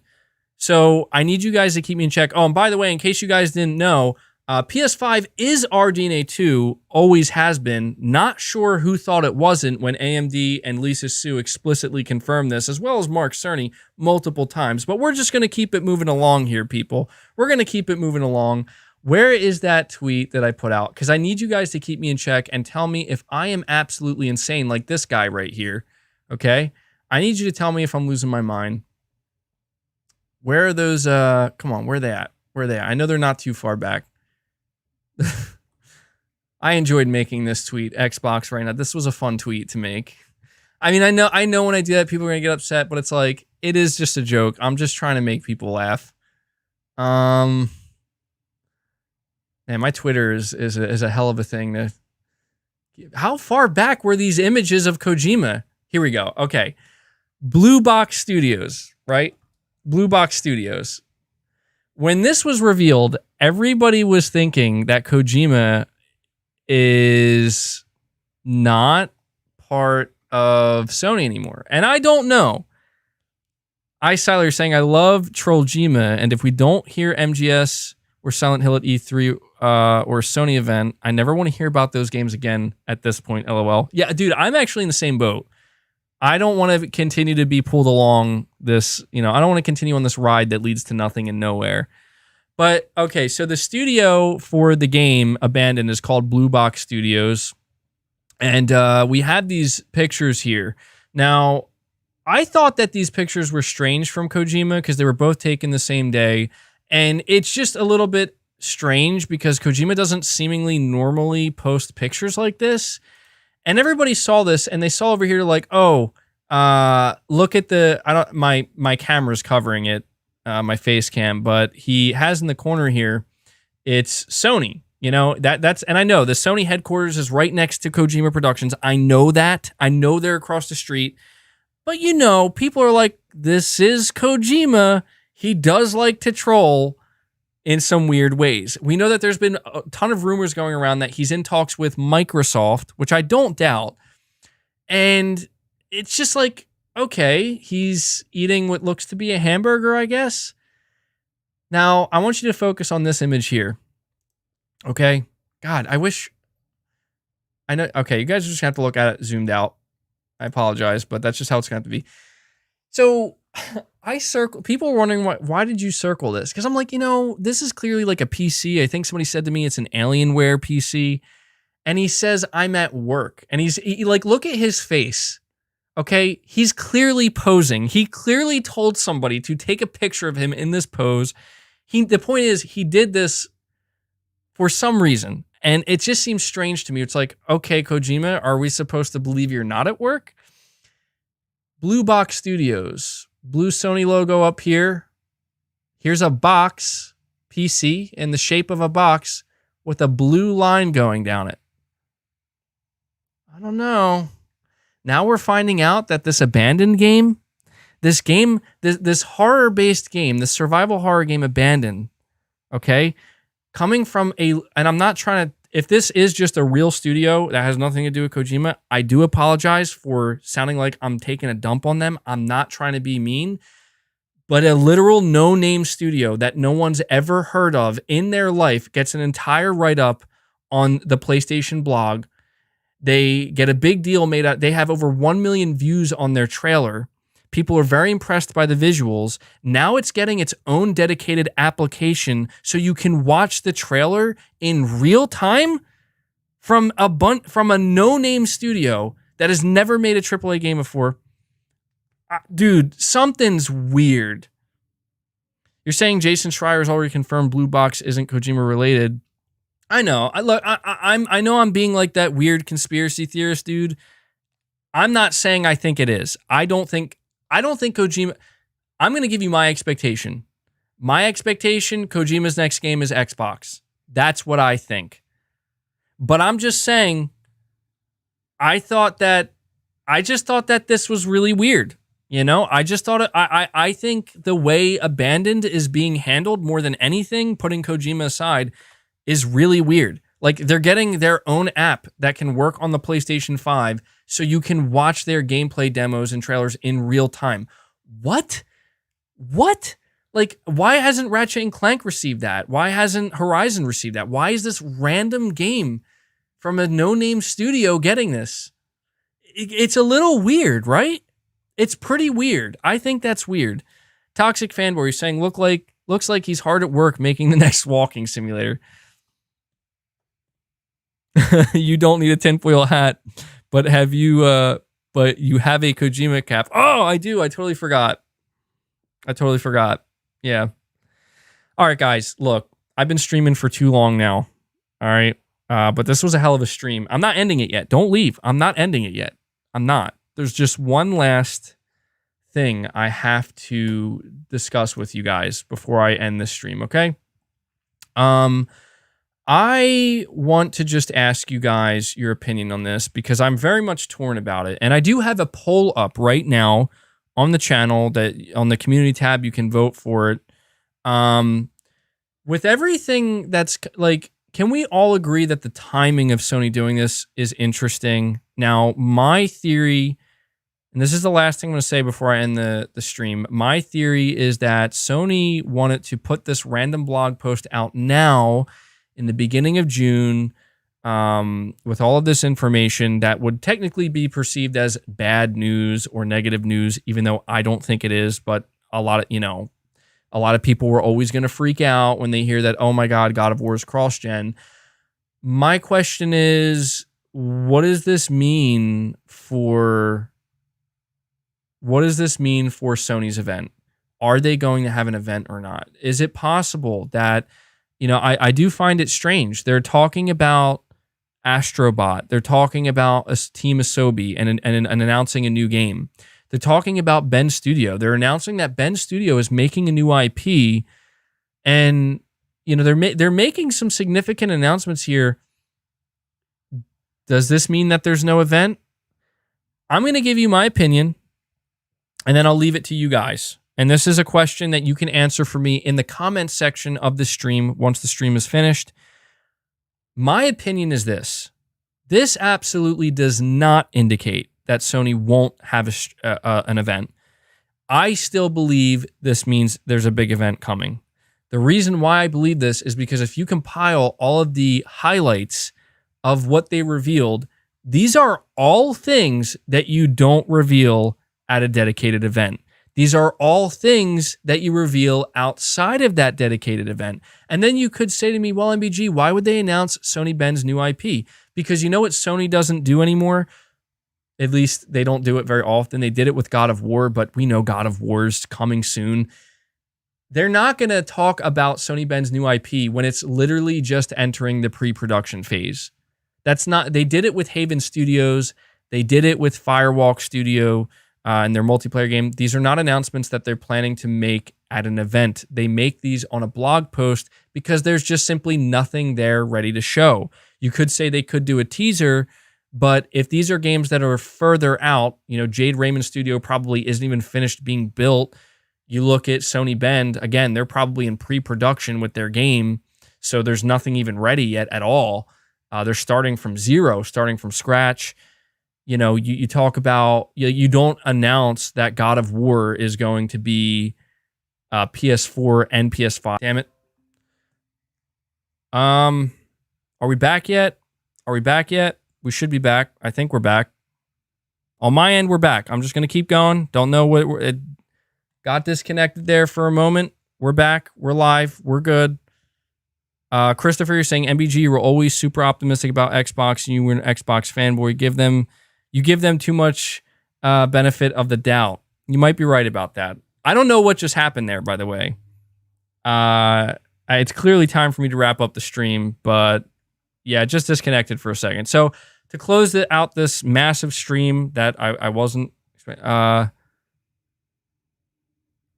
Freeze Ramp, you're saying if there's someone annoying in the chat... Oh, I got to say this too real quick. For all of my mods, listen, I know you guys have the power to ban people or remove them. Please only do it for people who are genuinely being extremely toxic and nasty.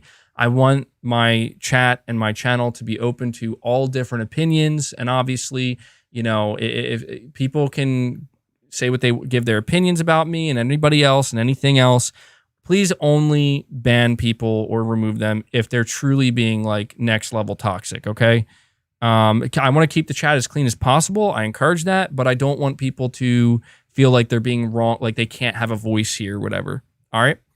So, it's okay if God of War Ragnarok isn't a PS5 exclusive. I can't get my hands on the PS5. I'm about to rebuy the PS4 because of impatience. Yeah. I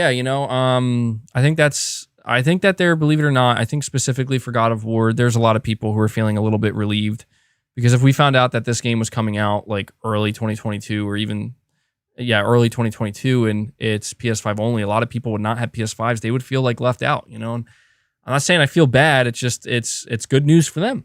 So anyway, final thoughts here, everything we discussed. I'm totally okay with God of War being cross-gen. I obviously would have preferred it to not be cross-gen. And it's clear that Sony is embracing cross-gen in a very significant way, most likely until they feel comfortable leaving behind the PS4, which will probably happen sometime in 2022. You would think maybe mid to late 2022. So I'm okay with it. It is what it is. Still very much excited for God of War. Going to be playing it day one, obviously.